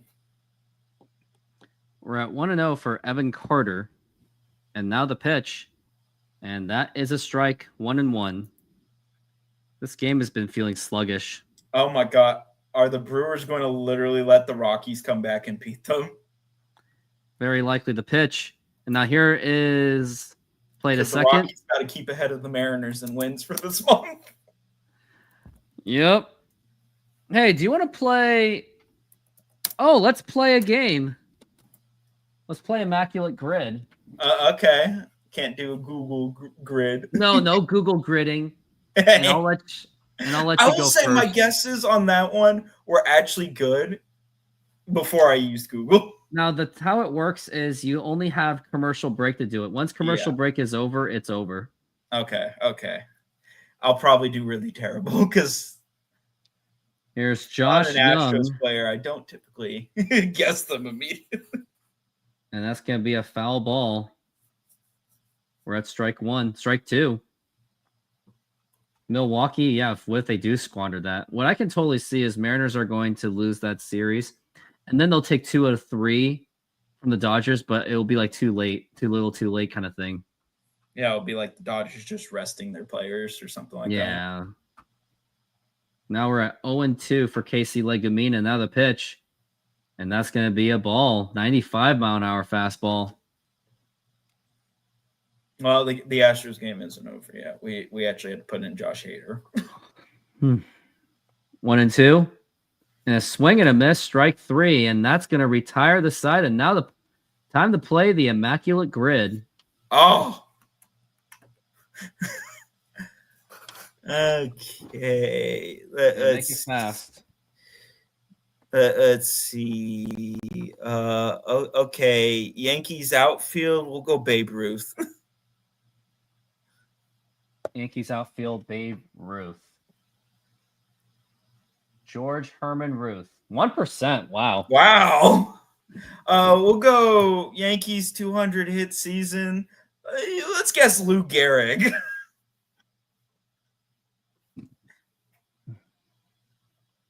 When in doubt, go for the Yankee Classics. Yeah.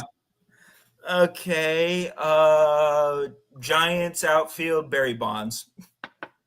Yeah, you're screwed on that one. Well, yeah. Actually, that is not as bad as I thought. It's not as bad. Giants 200 hits, Willie Mays. I'm just going classics because these are the ones that.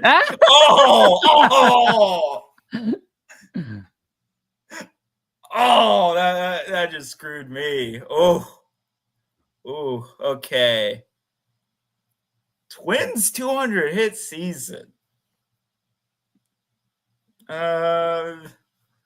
Okay. Honestly, I'm blanking there. Let's go. Oh, no. Giants. No.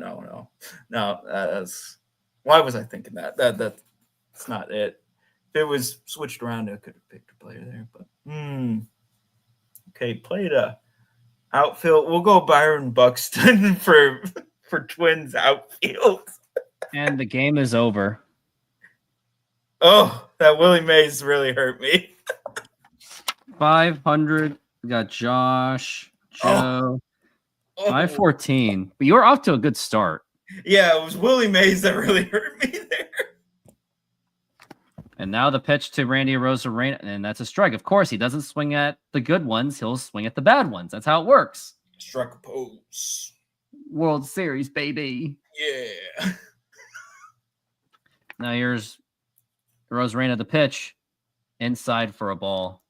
Yeah, if Giants had been the column, oh man, there would have been a great combination that I could have picked from that. But no. We're at 1-1 for Arozarena. Now the pitch. Inside for a ball.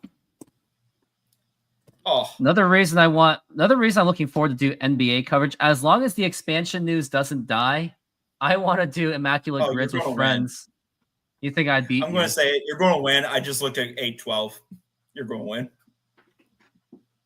You think so? Oh, no. You're going to win. We'll see. Oh, no. You're definitely going to win. We're looking at Randy Arozarena. Now the pitch. Ground ball foul. Unless you get one that's like 100%. Oh, Astros won. Yes. Unless you get one, one or two that are 100%, you're going to win. And now we're at 3-2, the full count. And now the pitch. Swing and a miss, strike three, right down the middle. Couldn't even get connect on that. And now it's going to be one out. Because, man, looking at that, there were so many guesses I could have done that were easy there. Oh, man. Now here's Luke Raley up to the plate. Josh Hader got the save. And the pitch. 22 saves for this. It's going to be a foul ball. And strike one.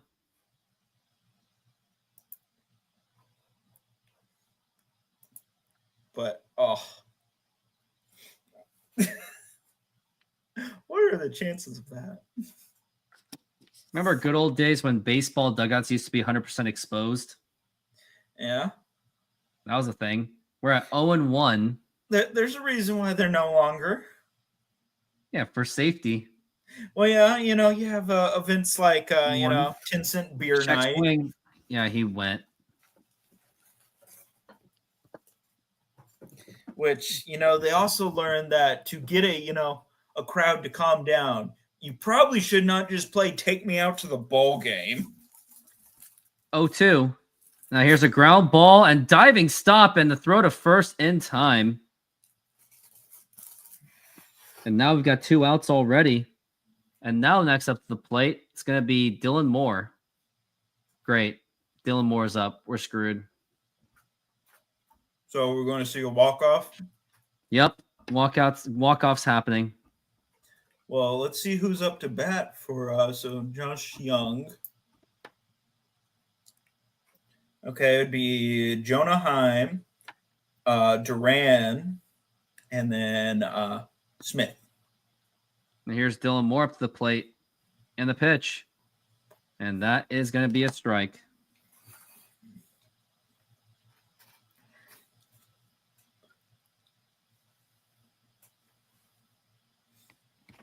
So, 0-1 for Dylan Moore. And now the pitch.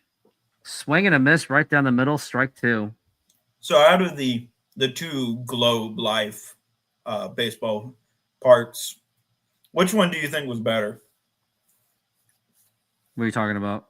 Like the Rangers, because both of them are called Globe Life Park The pitch. and Field.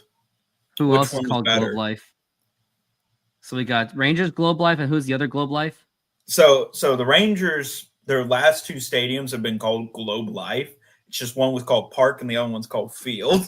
Everyone likes the other one, but the problem with that stadium is, imagine No roof. in that hot, no roof. That's the problem. I've actually been to. Oh my God, the Rangers game 038. there. Dylan Moore is batting 038 in the month of June. World Series, baby. He's literally only had one hit, and you brought him in a high leverage situation. Yeah. Because analytics told me to. The pitch, and that's gonna be a foul ball. Yeah, no, this was a game losing idea. But yeah, I went to a Rangers game there. I can't even. I think they were playing Kansas City. Was it Sat fun? in the At all least? you can eat section. That was nice. It's an all you can eat section. How much is that?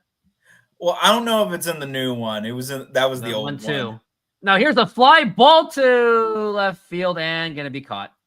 But I remember it wasn't that bad at the old one. Yeah, I'll tell you what's not bad. That I'm gonna do this immaculate grid as soon as commercial break. Oh, painful. Let's do this. Like I said, you're going to win this easy.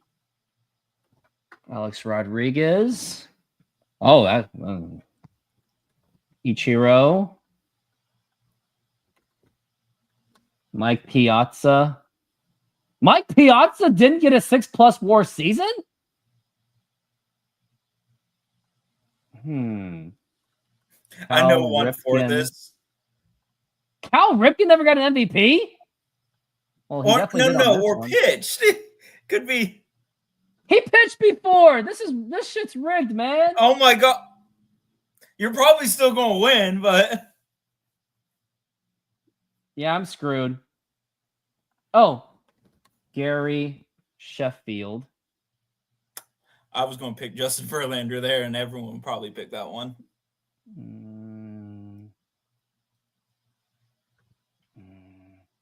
Well, can't really. I know one for this. Felix No, Hernandez. He didn't win an MVP. Hey,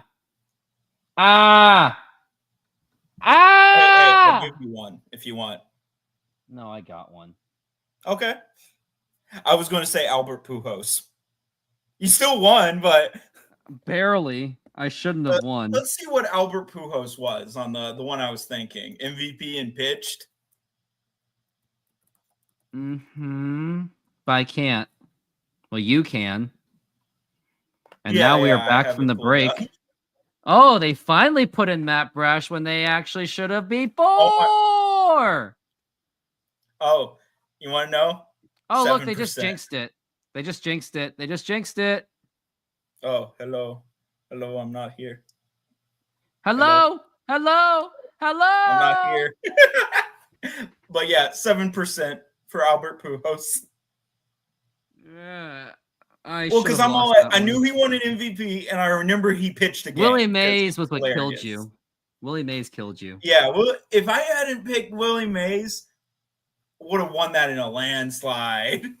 Let's see what Justin Verlander was. We go into the next inning, survived.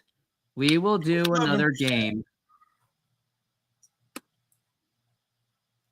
You're gonna do 8-11 Okay. and the pitch, and that's gonna be a foul ball. Well, I won't pull it up so I don't give myself an advantage of searching things in. Well, no search. Well, if I look at it, it gives me the advantage of thinking about it, but Maybe. I'm gonna look at 8-11. We'll see. Okay. 8-11. Oh my. We'll just leave it there for My favorite ones are anything that I can do Mariners combos with. The 0-2. And that is outside for a ball, 1 and 2. I really want to do NBA games. I'm actually more excited about doing that than doing games like this because Mariners baseball is torture. There's also Seahawks football I can do too. Yeah. And if you really wanted to, you could do the Kraken. No. Well, I think it's just now a running joke of the World the Cup channel. soccer is next. I'm doing World Cup next year for sure. You should also do World Baseball Classic. I will.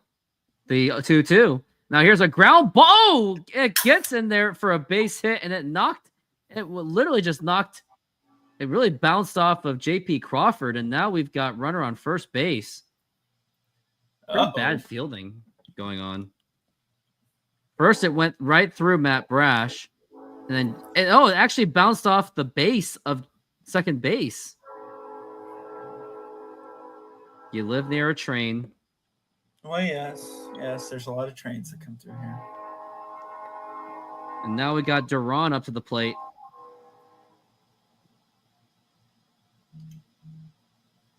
Did he beat that? Huh? And now we need a double play is what we need. And they're going for a bunting attempt. And now here is the bunt. And Matt Brash is just going to go right to first base. And that's going to be out. He almost made that out, though. He was thinking about throwing a second base, too. Which, honestly, that was probably a good idea that he didn't throw it to second, because that now the question it begs, do the Mariners do the intentional walk for Josh Smith, or do you just pitch to him to get to Sam Haggerty? But Haggerty's also 1 for 3, who's also contributed. And now the pitch. And that's going to be honestly, in there either way you look at it, it's not good. So I would just pitch. If it was like Adolis Garcia to like the next hitter, then maybe. Yeah. The 0-1 for Josh Smith and the pitch. Swing and a miss, and that is strike 2. So I guess they're just going to go right after him, because after this, then you got. So get him to strike out again. After this, it's Sam Haggerty, Corey Seager, and Marcus Semien. Very dangerous company. Yeah. Now we're at 0-2 for Josh Smith. Oh, that was good. Now the 0-2 pitch. Swing and a miss, strike 3, and that's going to be 2 outs.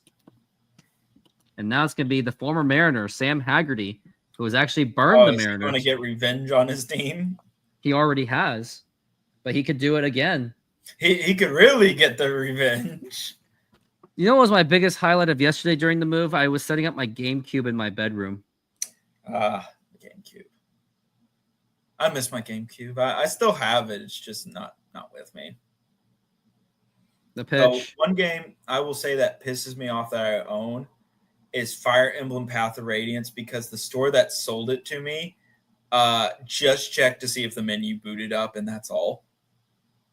And they kept it in the case too.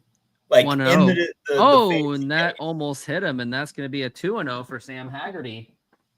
As one of the these are like, one of the more expensive games here, and all they checked was if the menu booted up. In my opinion, the 3 games that matter to me for the GameCube is Star Wars Rogue Leader, Star Wars Rebel Strike, and Mario Strikers, and that's going to be 2-1. Oh, did you see that Mario Strikers is on the Switch Online now? I have it, but wait, what? Yeah, they put the original game on the GameCube Switch Online. Oh, Switch 2. Who cares? The pitch. Well, yeah. But it's something if you ever do think about picking up a Switch 2. You have Mario Strikers. I will. If they give me Rogue Leader, I'll do it. Well, honestly, it really, that kind of depends on Disney. Who owns Rogue Leader right now? The pitch. Well, it'd mostly be... well, Factor 5 is gone. Yeah. But I think a big thing is it's going to be the Star Wars rights to begin with would be the one, and the pitch. And strike 3 called, and Matt Brash gets himself out of the jam, and it is game time, kid. It is now your turn. Oh, no. And in 3, 2, 1, go! Okay, All-Star ERA season. We'll go Justin Verlander. Who's got the smoking hot wife? 2%. Oh! Wow. Okay. All-Star 30 saves. We'll go Josh Hader. We'll see if he's been an All-Star. Oh! This one's okay. All-Star 200 K pitching. We'll go 2,000. Oh yeah, 2000 career pitching on that. Okay, let's go. Let's go Randy Johnson. I know it's going to tank it, but I didn't want to go Nolan Ryan because I knew that was just going to. 10%. Okay. I would have said Lefty Grove. We'll go Lefty Grove for the 10 wins then. Shoot.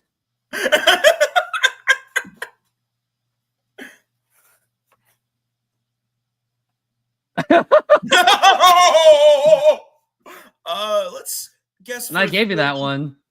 30 say born outside the USA.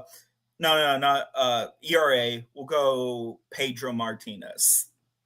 He might tank it, but that's actually not bad. 30 saves, 10 wins. Let's guess Ryan Presley. Oh, game over. Okay, I'll give you Ryan. I'll give you Ryan Presley though. Well, I don't even know. Nope. He did not have 10 wins, but 426. 426. Jeez. Now we're top of the 10th. We are back from the break. But I just love that. Oh, I would have picked Lefty Grove. We'll pick Lefty Grove. He was notorious for hitting people, and he was laughing about it. But that was just. Yeah, that was brutal of me. Oh. Still, it didn't help my numbers too much. At least it's not Willie Mays. Oh, Willie Mays killed you. Yeah.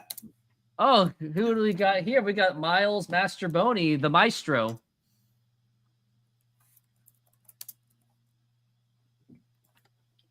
And now, what is next? Oh, looks like the Brewers. The pitch. Got Swing their and a act miss, together. strike one. They could still lose it, but at least it's not a one-run game. Oh boy, Mariners are 4-6 next innings, and Rangers are 2-0. We're fucked. You would think they would have won one by now. And now the Well- pitch, low for a ball. I think the Astros, was it last year or was it 2023? We went the entire season without winning an extra innings game. It might There have was not been 2023. For Rogue 'cause I think Squadron, there was a potential rework for the first Xbox, and it was canceled. Yeah. Wonder what that was all about. Rogue Squadron Xbox. Well, it could have been the deal that they had with Nintendo. Oh no, Like here is a Nintendo- ground ball, and now here's a throw to first, and that is in time. And you felt that Nintendo Miles might have Mastroboni should been have able to faster than veto that. it. And now we've got Jackson's the pitcher. But yeah, for the series, if it were to come back, I think the biggie one would be Disney. Do they want to bring this back? Because they want to keep pushing their old shit. Well, their and new shit. I could see. Oh, well, actually, I could see Disney doing it because more recently, when it comes to video games, they have been much more inclined to bring back some of their old games as just either And my re-releases, remasters. My streaming's gone. Okay. Well, I can tell you what happened. Solano got a single, and so Dylan Moore scored. Good one. And it's Ben Williamson. And they scored. Great. Right when I need it. Well, hopefully you can hold Seager, Simeon, and Adolis Garcia down. No. I'm just going to go to another streaming. You never heard that. Good thing I There can was nothing, but I could see Disney doing it.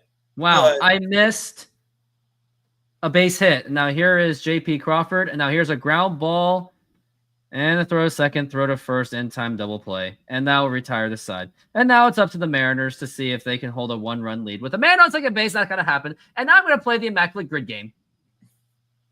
I haven't even looked at this one. Oh,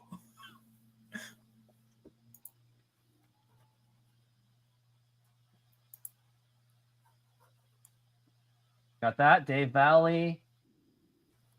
Mark Whitten. You gotta love these Oh. guys. Oh no! Oh no! I'm gonna lose. Brett Boone. Juan Gonzalez. Yep. Texas Rafael Palmero. Ooh, that one's gonna hurt. Yes, more of those. Pick Willie Mays. I'm putting in Mike Matheny. Nope. Mike Sweeney? No, he never hit 30 home runs. Jermaine Dye? Yep. Cal Ripken Jr. And ooh. Oh, You this was probably my have favorite. this one. Bobby Bonilla. Oh, 155. I just killed you on this one. yeah. And I didn't even have Willie Mays to blame. Can't believe I missed the. Can't believe I missed the. Of course I did. I also use a Korean subscription Munoz service, is out. and the Korean one's better. Believe it or not. Oh, It sounds Munoz is out. No, this is the right decision because he's the closer for it. So the Mariners could have up to 2 All-Stars. It could be Andres Munoz and Cal Raleigh. And I don't see anyone else doing it because Brian Wu, maybe. He'd be probably like a last-minute decision because someone fell on something.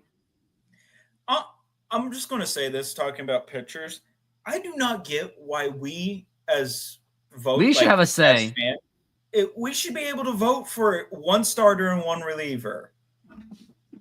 And people say, well, it's too complicated. Not as complicated as just, putting all the aces there, having an other button, and then taking every team's closer. Yeah, whoever gets top 5 or whatever. I don't know. Well, no. Just whoever wins it is The the one that pitch. goes on. You just treat it like it's a position. I think I would have walked Marcus Semien on this one.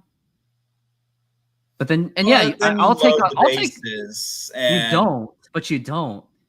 You have a Well, man on. No, they did intentionally walk. They already did. They intentionally walked Seager. Okay, so you don't if have you to. The walk pitch. Semien, Now you here's a just fly load the ball bases. to center field, and Julio still got it. But now runner goes to third base.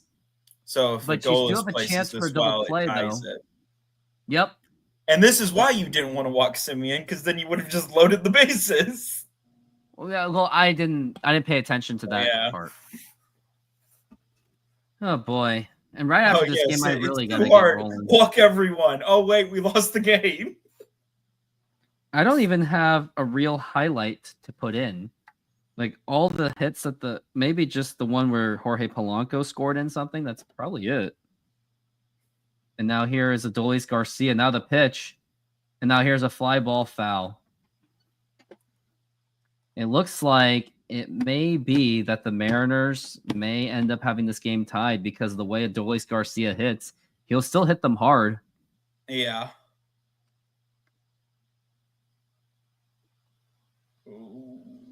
Garcia's 1 for 4. Munoz with 3 pitches so far. And time has been called. Yeah. I think it's going to be Munoz and Cal Raleigh. That's it. Yeah, for the Astros, I could see Isaac Paredes? Pena. I think Now the Esox pitch. should get a chance. And but now he's it's not. a fly ball to right field. This is probably going to score in the run. And he does make the catch, tagging at third.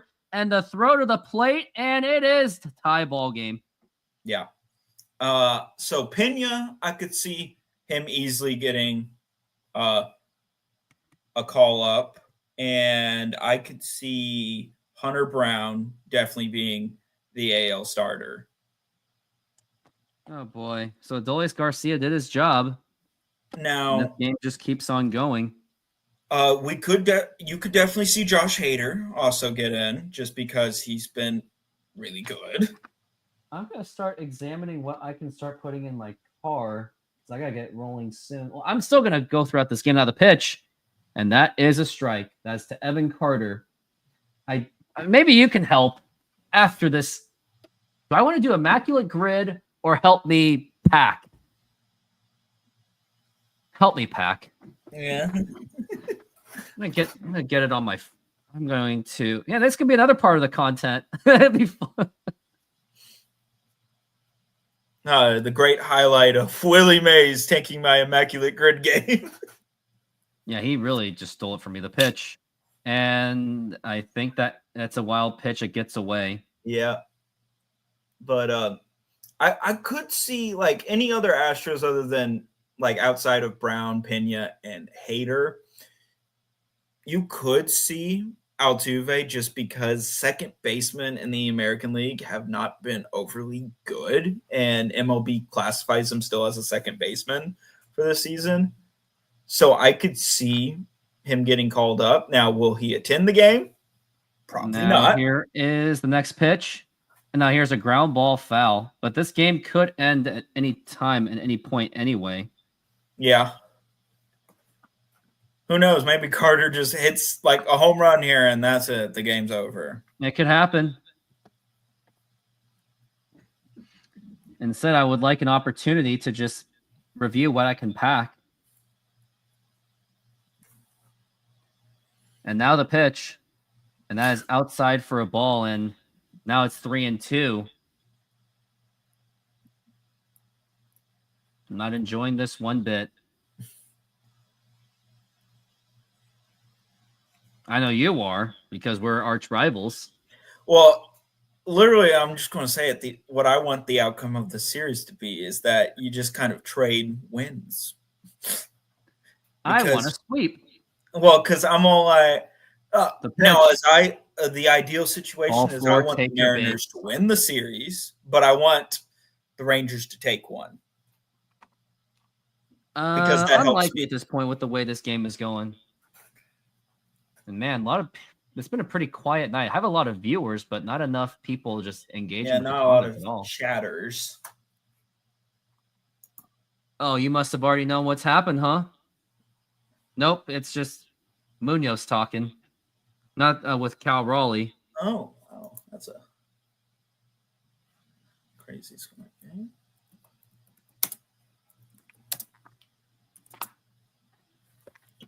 Well, let's see. Based on the viewing of the room, what can go? The big furnitures aren't going to go. Yeah. Not the memorabilia. There's not really much. There's that file cabinet I could move. Yeah, there's definitely that.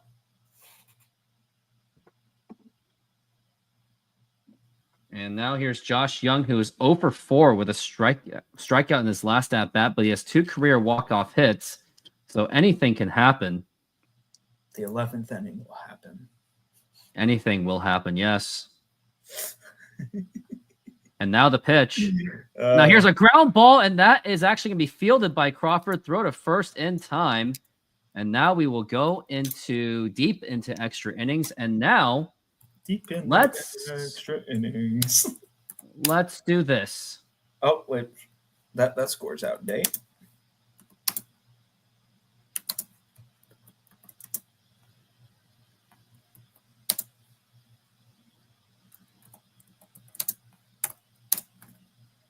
Let's see what can go in my car.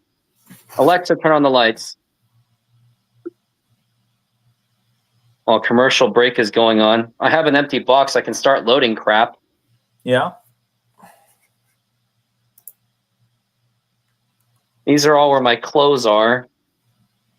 But I still need to wear them.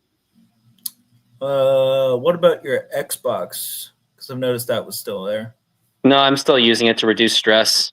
Okay. What we got?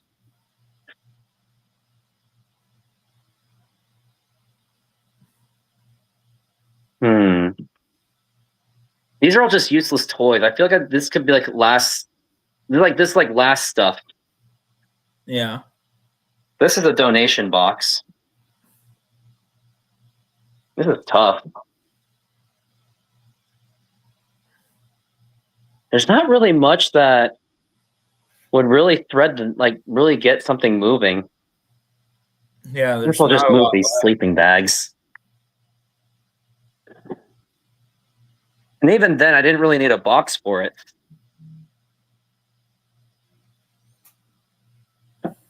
Guess there's that.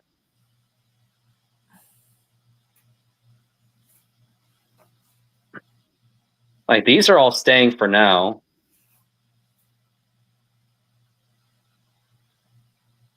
Oh, how about that? My car's already being loaded. Check it out. It's already being loaded, so I guess I don't need that much help. Yeah. Oh, and we are back from the break. Well, that was a quick base. Yeah, Julio just got hit. He took one for the team. He did. He had to. As long as he's not hurt, of course. Took one for the team. He did. But it hurt. Oh, yes. Who's that person? Someone on Twitch is saying, "Let's go Mariners." Yeah. Don't know who that is. But yes, thank you. And now come to my YouTube channel. Oh, Cal Raleigh's up to the plate. Could this be of damage? Let's see. The pitch. And that is outside for a ball. So my car is already being loaded anyway. There's not really much in my room that intrigues me to rib move stuff. soreness. I was wondering Oh, why you boy. left. We're 'Cause you at got hit Cal by a Raleigh. pitch. And now the pitch. Swing and a miss. And that is a strike. It's going to be 1-1.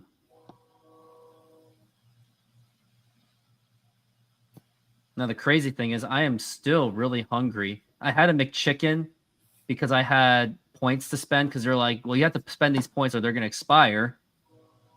And it still didn't fill me up. McDonald's does not fill at all. Now the pitch. It doesn't fill, and it's super expensive nowadays. I know. Like, you go to like Chili's or Applebee's, and you can get a better deal for less money. You know how to explain Chinatown? It's the same price as concession, but you get way more. But like Now we're at 1-2 for Cal I Raleigh. think And now the both- pitch outside for a ball.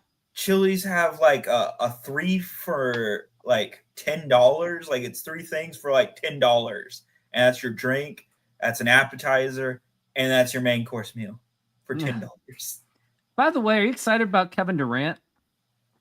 Honestly, I hope Now the Rockets pitch. can do something with it. Ah, swing and a miss, strike 3, and down goes Cal Raleigh.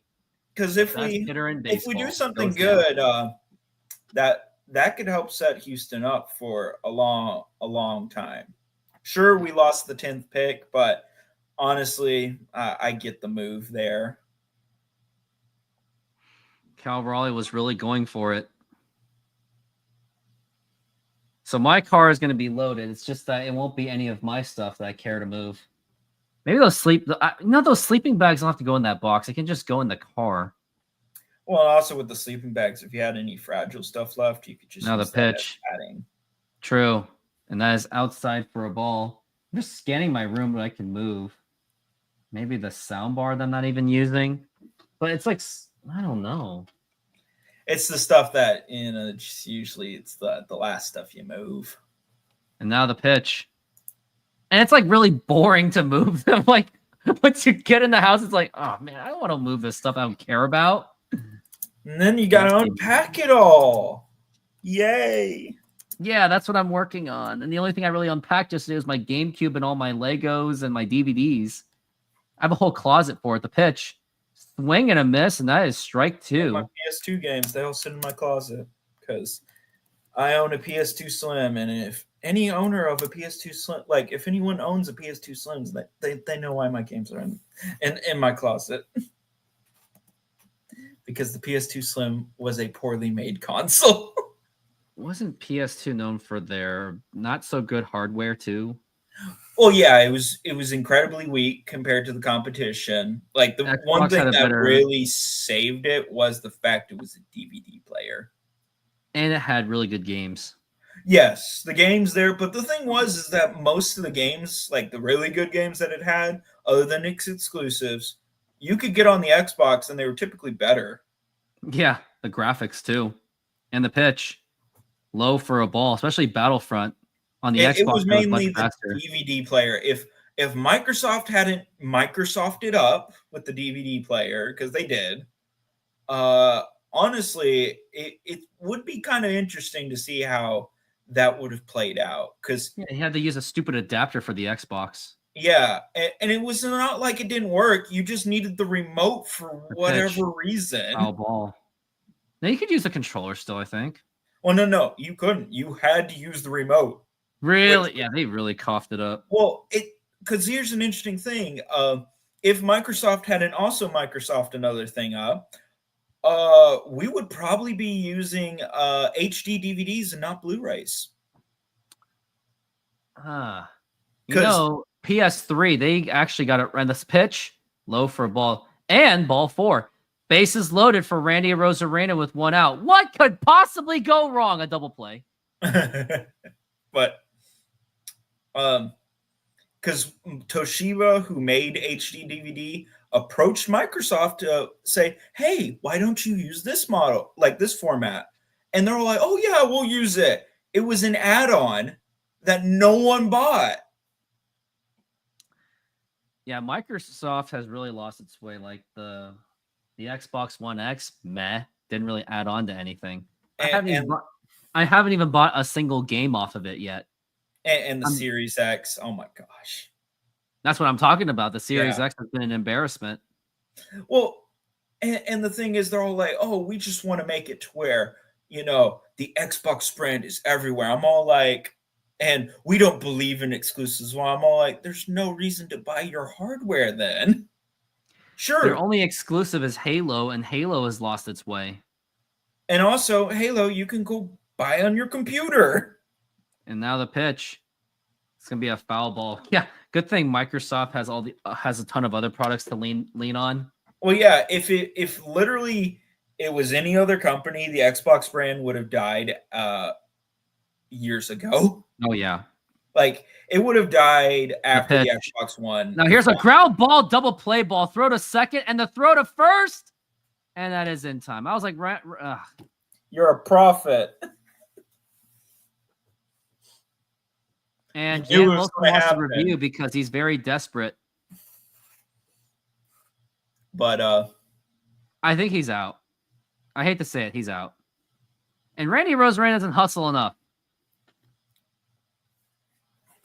Now they're reviewing it. Oh, he's out by a mile. oh my god, literally. And they so what you're reviewed gonna that? get is you're gonna get a challenge like the Kings did against the Oilers, and Oilers, yeah. yeah, you then look stupid. So they just Oh, Bizzardo is in. Woo! yeah, let me go to the bathroom. I'm on the brink of pissing myself because of it. We're making half pineapple, half tiki tiki with barbecue chicken. You put the garlic.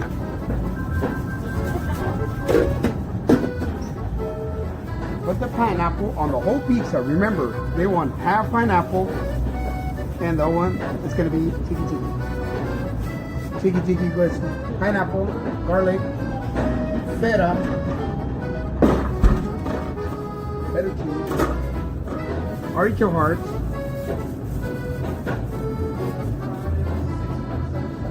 and the chicken. And we're gonna spread some barbecue on top.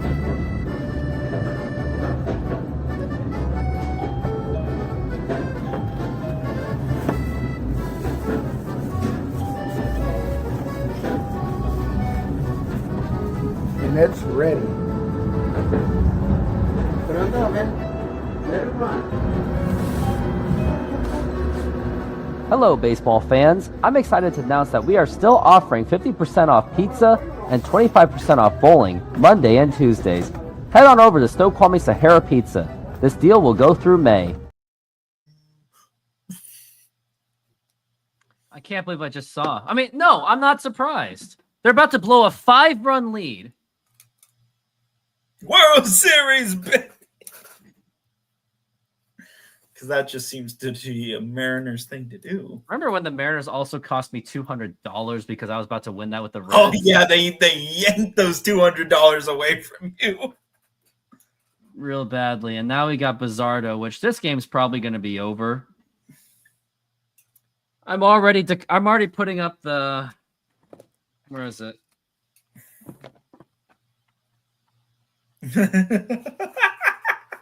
It wasn't a parlay, Isabel. But it was an enduring game. Mariners were up like by 5 runs. And I said that it was the Reds. It was a game against the Reds, right? It was a game against the Reds. But yeah, one thing is I've heard some things on the new Xbox. Oh, why'd you do that, Isabel? Why did you? Oh, no, here's a fly ball to right field, and probably tagging at second. And here is the throw. No one runs. No, that was a little too shallow, I think, for just a little bit. But I'm still doing this. But their new hardware console, they're all like, yeah, you can play Steam on it. I'm all like, why is that a selling point? Wait, who said that? Microsoft, for their new hardware, is that you can play Steam. I'm all like, it's called a Steam Deck. And it's not portable, so it's not going to do any good. Yeah, I'm all like, literally. I heard that was just a rumor. Here's a ground ball, throw to first, in time. There are many ways to play Steam, and they will be better and cheaper in some cases than your console, which will have no games. But everyone says, oh, Microsoft, they're so enlightened. Oh. And I think the only reason why they're doing this is because Microsoft spent, what was it, like $80 billion to buy Activision? Yeah, which they shouldn't have done. And then you just have little Nintendo there. They don't even buy. My competitor, Northwest Sports Fanatics, has 147 people watching them at once. Jeez. And I only have 12. That's insane. I know I shouldn't compare myself, but damn those numbers. Yeah. But yeah, that's all I can say. Like, well, let me look up how many subsidiaries does Nintendo have that they've actually purchased. They have like it's probably so few you can count it on one hand. Man, now I'm getting hungry because McDonald's did nothing for me. And now they're trying to get to Sam Haggerty. And Isabel, are you a Mariners fan? Or are you just you're just cheering for the Mariners because of 4, gambling? 5. Okay. No. Let's go back through this. And now here's the pitch. And that is outside for a ball. 4. And runner goes to second base. There is 2 outs though. 5. Ah, so you're a Dodgers fan. That's cool. Just so you know, this guy Josh is an Astros fan. And now the pitch. That's gonna be a fly ball foul. 6, 7. So it's 7. 7 studios, not 7 companies. 7 studios, and their entire history. And Xbox has too many. And so does Sony. Like, it's weird that Nintendo has only bought 7 studios in their entire history. And the pitch. And that's going to be a ball. That's going to be 1-2-1. Because let's look at some of theirs that Monolith Soft is by far their weirdest one that they own. And that was because they hated working at Bandai Namco. And they're all like, hey, Nintendo, buy us. To me, 3-1 for Sam Haggerty. And if you walk him, this is where things get very dangerous. I'm going to start mobilizing stuff while playing a commercial. If this game continues after this. Wow, out of all pitchers, you would put in Eduardo Bizardo because Munoz had a blown save. And now you're just running out of pitchers at this point. Corey Seager's on deck, and now the pitch. And ball 4, take your base, and I can't look. You know what? But yeah, there was like Retro Studios and Indie Cube, which I think those were both like joint venture companies that Nintendo just bought out the other shares. And now fans are up on their feet for Corey Seager, and one little tinker of a bat, this game is over. Start packing. And the pitch. And that's going to be popped up and fouled. I'm already putting up the white flag already. You can put the white flag down. It's fine. You're fine. You spoiled it, didn't you? Yeah, I know. I spoiled Why it. would you do that? Because then you don't have to put up the white pitch. flag anymore. Bizarro got out of it. Popped up, and that should do it for this inning. Oh, and Master Boney actually had to make the acrobatic effort for that. And that will retire the side, and I got commercials to play. I'll be right back. Senor, tell me how you make a thin crust Sahara pizza. With your hands. Cornmeal.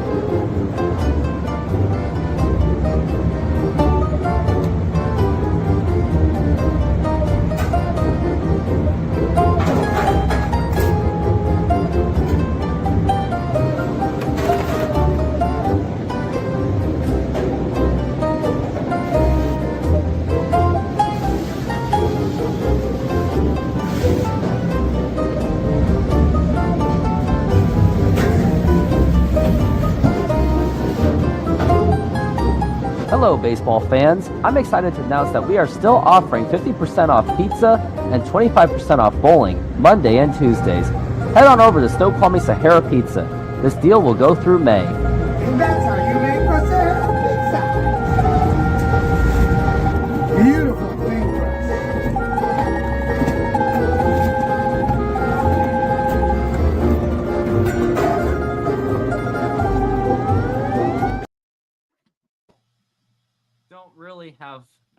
didn't really put out much. Funny thing is, people say Randy is clutch. He is not clutch. I would pinch hit him in the 11th. It's not hard to get. Yeah, well, Randy Rosarena can't do anything really. Why pinch hit him when you can just see posing? Like this? Mm. Pretty much. If he was a girl, he'd be doing duck faces. Duck faces were always cringe. So much double plays. I once caused a double play in spelling baseball at school. So what happened was, we did spelling baseball because the Mariners were such a thing back then. Oh, and now here's Luke Raley to pitch. Now here's a liner and fouled. So, yeah, if you get the spelling right, you get a single each time, blah, blah, blah. You get the spelling wrong, you're out. So I got the spelling wrong. I threw a fit, and then my teacher was like, that's 2 outs now. Double play. 4th grade. I'm going to tell you, on all those spelling tests, I'm pretty sure I failed them. I was okay at spelling. Because they're all like, oh, yeah, you got to spell like elephant. And I was all like, what? Really? And that's going to be a 2-1 count. Or no. There was one that it was spelling test, and one of the words was test. Let's go, Mariners. Come on. Mama needs a payday. Okay. And now we're at the pitch. And that's going to be popped up to left field, and that's obviously going to move nobody. And he makes the catch, and no one's tagging anywhere. And next up to the plate is going to be Dylan Moore, who's 0 for 2, so obviously he's going to be worthless. Don't expect anything out of him. Yeah.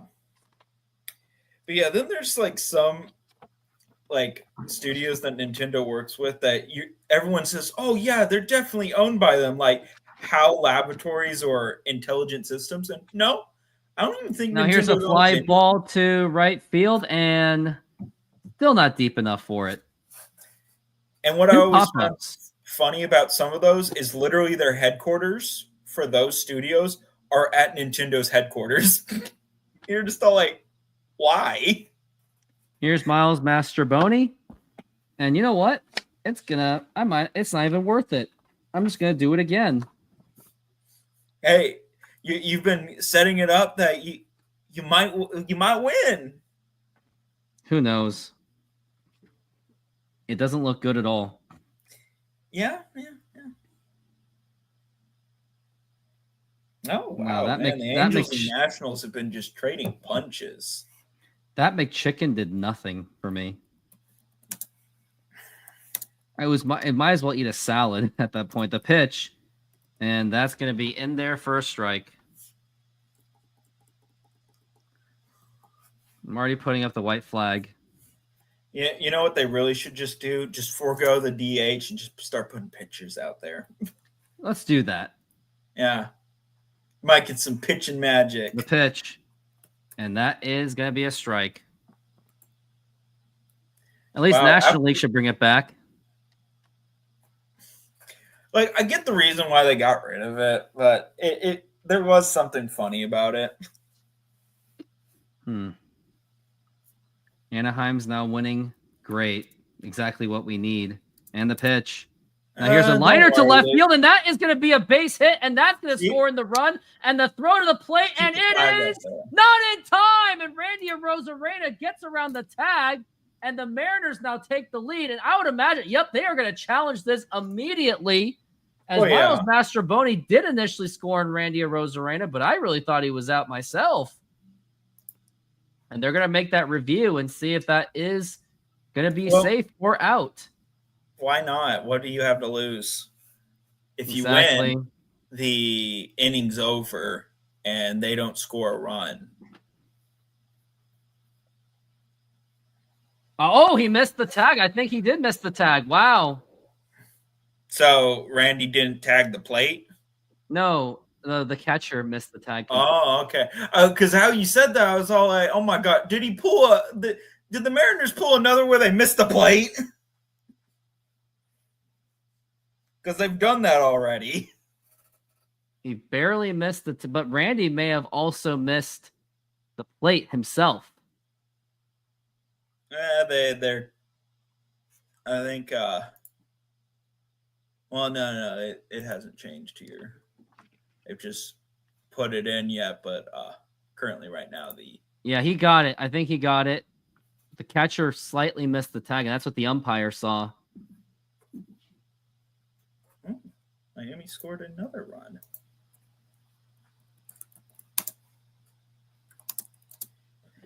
And ever since taking that 11-0 lead, Philadelphia has done nothing. I wonder if they just pulled everyone. Still conversation still going on. So maybe they see something, because they don't always show all the views they get.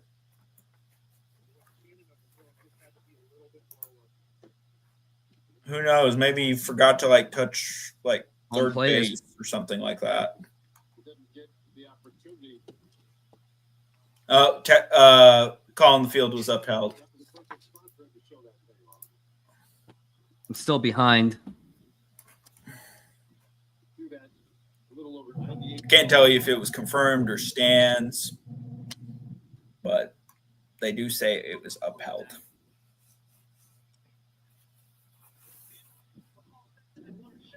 Runner safe. He barely made it. Yeah. So was it confirmed or was it stands? Call stands. Which is kind of weird because usually stands means there wasn't enough evidence to overturn it, but not enough evidence to confirm it. So they just keep the call. And now we got Donovan Solano up to the plate, and that was a double by Miles Mastroboni. And let's see if Solano can add another one, as if he did score in the run previously. They're just classifying it as a single. The pitch. And that is a strike. Because that's always up to the scorer, which I never got that. Why does the scorer have that much power?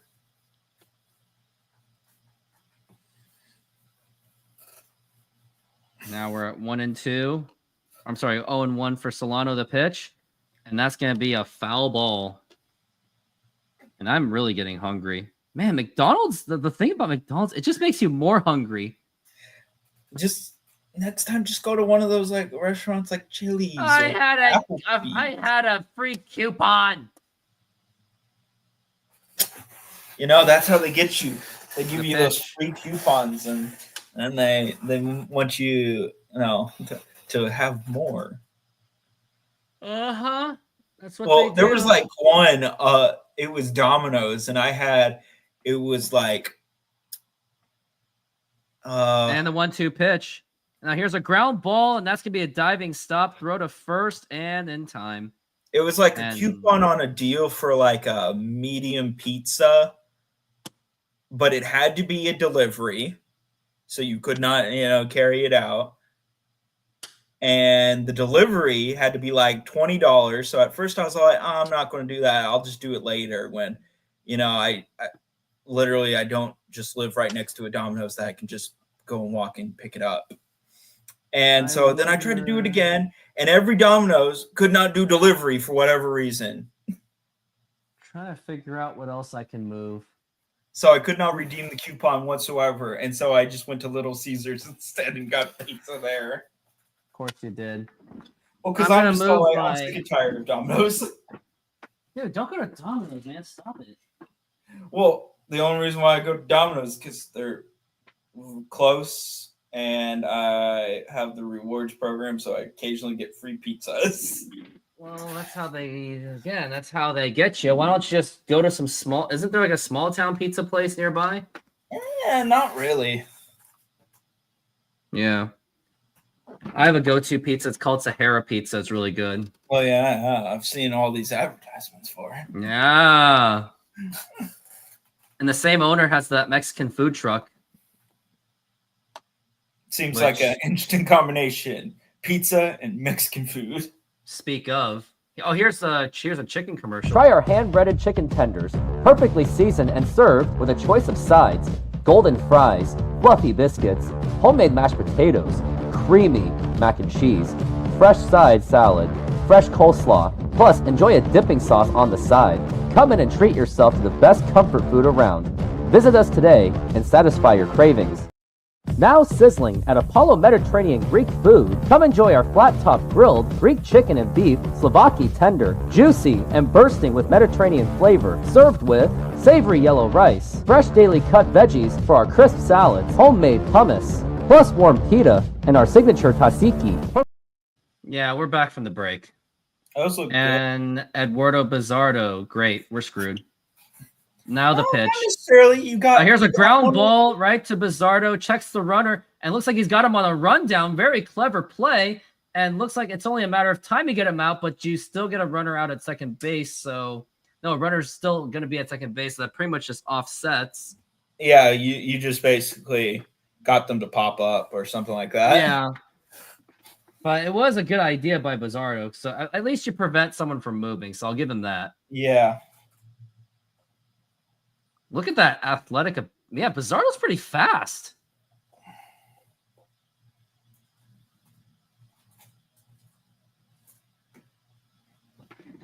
And now here's Adolis Garcia, who could easily end this game. And now the pitch inside for a ball. Well, it's because we've been trash talking Bizzardo. That's why. Well, let's keep doing it. Bizzardo is garbage. Yeah. Send him to Houston. Make him a pitching god. Just like Rafael Montero. Or Kendall Graveman. Yeah, that trade traumatized me That trade aged really badly. for the Mariners. And they gave up on Abraham Toro so fast. The pitch and a swing and a miss, and that is going to be strike one. Though it's no Chris Archer trade. The Chris Archer trade will go down as one of the worst modern trades ever.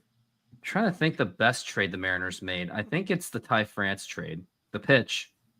Because they got Munoz and Ty France for basically a backup catcher. Yeah. And a failing bullpen pitcher. So I think that's bag the of best chips, trade. essentially. For Ty France and Andres Munoz. I think that is by far the best value trade. The pitch. Yeah, okay. Swing and a miss, strike two. That was right down the middle. 97-mile-an-hour sinker. And after this game, I really got to roll. Like I got moving stuff to do. Okay. Now at the pitch. And now here's a liner to right field, and that's going to be a diving catch by Luke Raley, and no one moves. Yeah. And now we got 2 outs. And now they're having a mound visit, and the field view for MLB.com is really confused because it currently looks like it says Evan Carter is going to talk to the pitcher. Evan Carter talking to a pitcher, huh? That'd be interesting. Yeah, just imagine that. Oh, yeah, mound visit. I need to go talk to the pitcher. Yeah, let's go with that. Ooh. Pop my knee. Nope, Cal Raleigh's just having a little bit of a chat to be like, hey, just got to cool it. Just got to get one more out. And chances are Solano is probably interpreting for Bizardo. Yeah. That's pretty cool, honestly. I don't see anything wrong with that.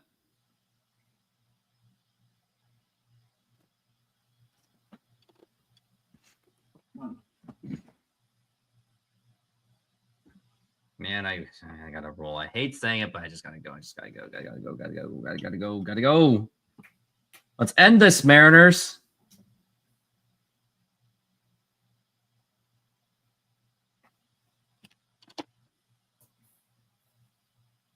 Not yet. Now here we go. Oh no! Please don't tell me the pitch. No. Low for a ball. I'm not even gonna look at that scoreboard either. I'm just gonna gaze about the fact that I kicked your butt in a game. Yeah. I'm 2-0 against you now. Well, it's just for me. When I The get pitch there, I just is a freeze strike. and cannot think of anyone or think of Willie Mays. My worst one was Rafael Palmeiro. Man, Dave Valley really got me. Really good. 0.3%. Yeah. And now the pitch. And that's going to be a ball. 2-1 for Evan Carter. You got to get this guy out because he's only 1 for 4. Yeah. My favorite one was Bobby Bonilla with the Cardinals and the Orioles. Oh, no. The best one was, oh, yeah, I would have picked this pitcher. Well, let's pick that pitcher for the 10 wins. The pitch. Low for a ball. 3-1. That's just great. Well, at least Josh Young hasn't actually gotten anything in this game. Yeah, but with a situation and opportunity like this, it's an opportunity for him to shine. It could be. We'll see. Right. 3-1 for Evan Carter, the pitch. And way outside, ball 4, take your base. And now you got runners on first and second with Josh Young at the plate. The former All-Star. I don't think Young's got this. Just gonna say it. He is 0 for 5, but anything can happen, you know. It can for his 6 at bat. He could get something.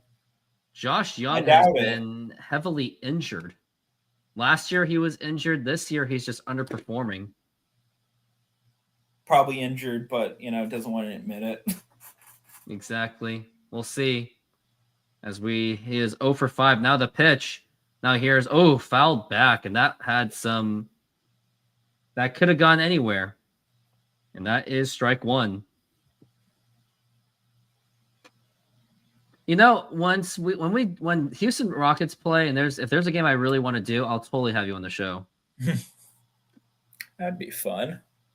I don't get to watch too many Rockets games. Now the pitch. Swing and a miss, strike 2, and it's game time, I think. So the Mariners had a 5-1 lead. It is not game time. It's not. Because Josh Young can do anything. He is 0 for 5. Bizardo at 25 pitches. He is trying to hang on.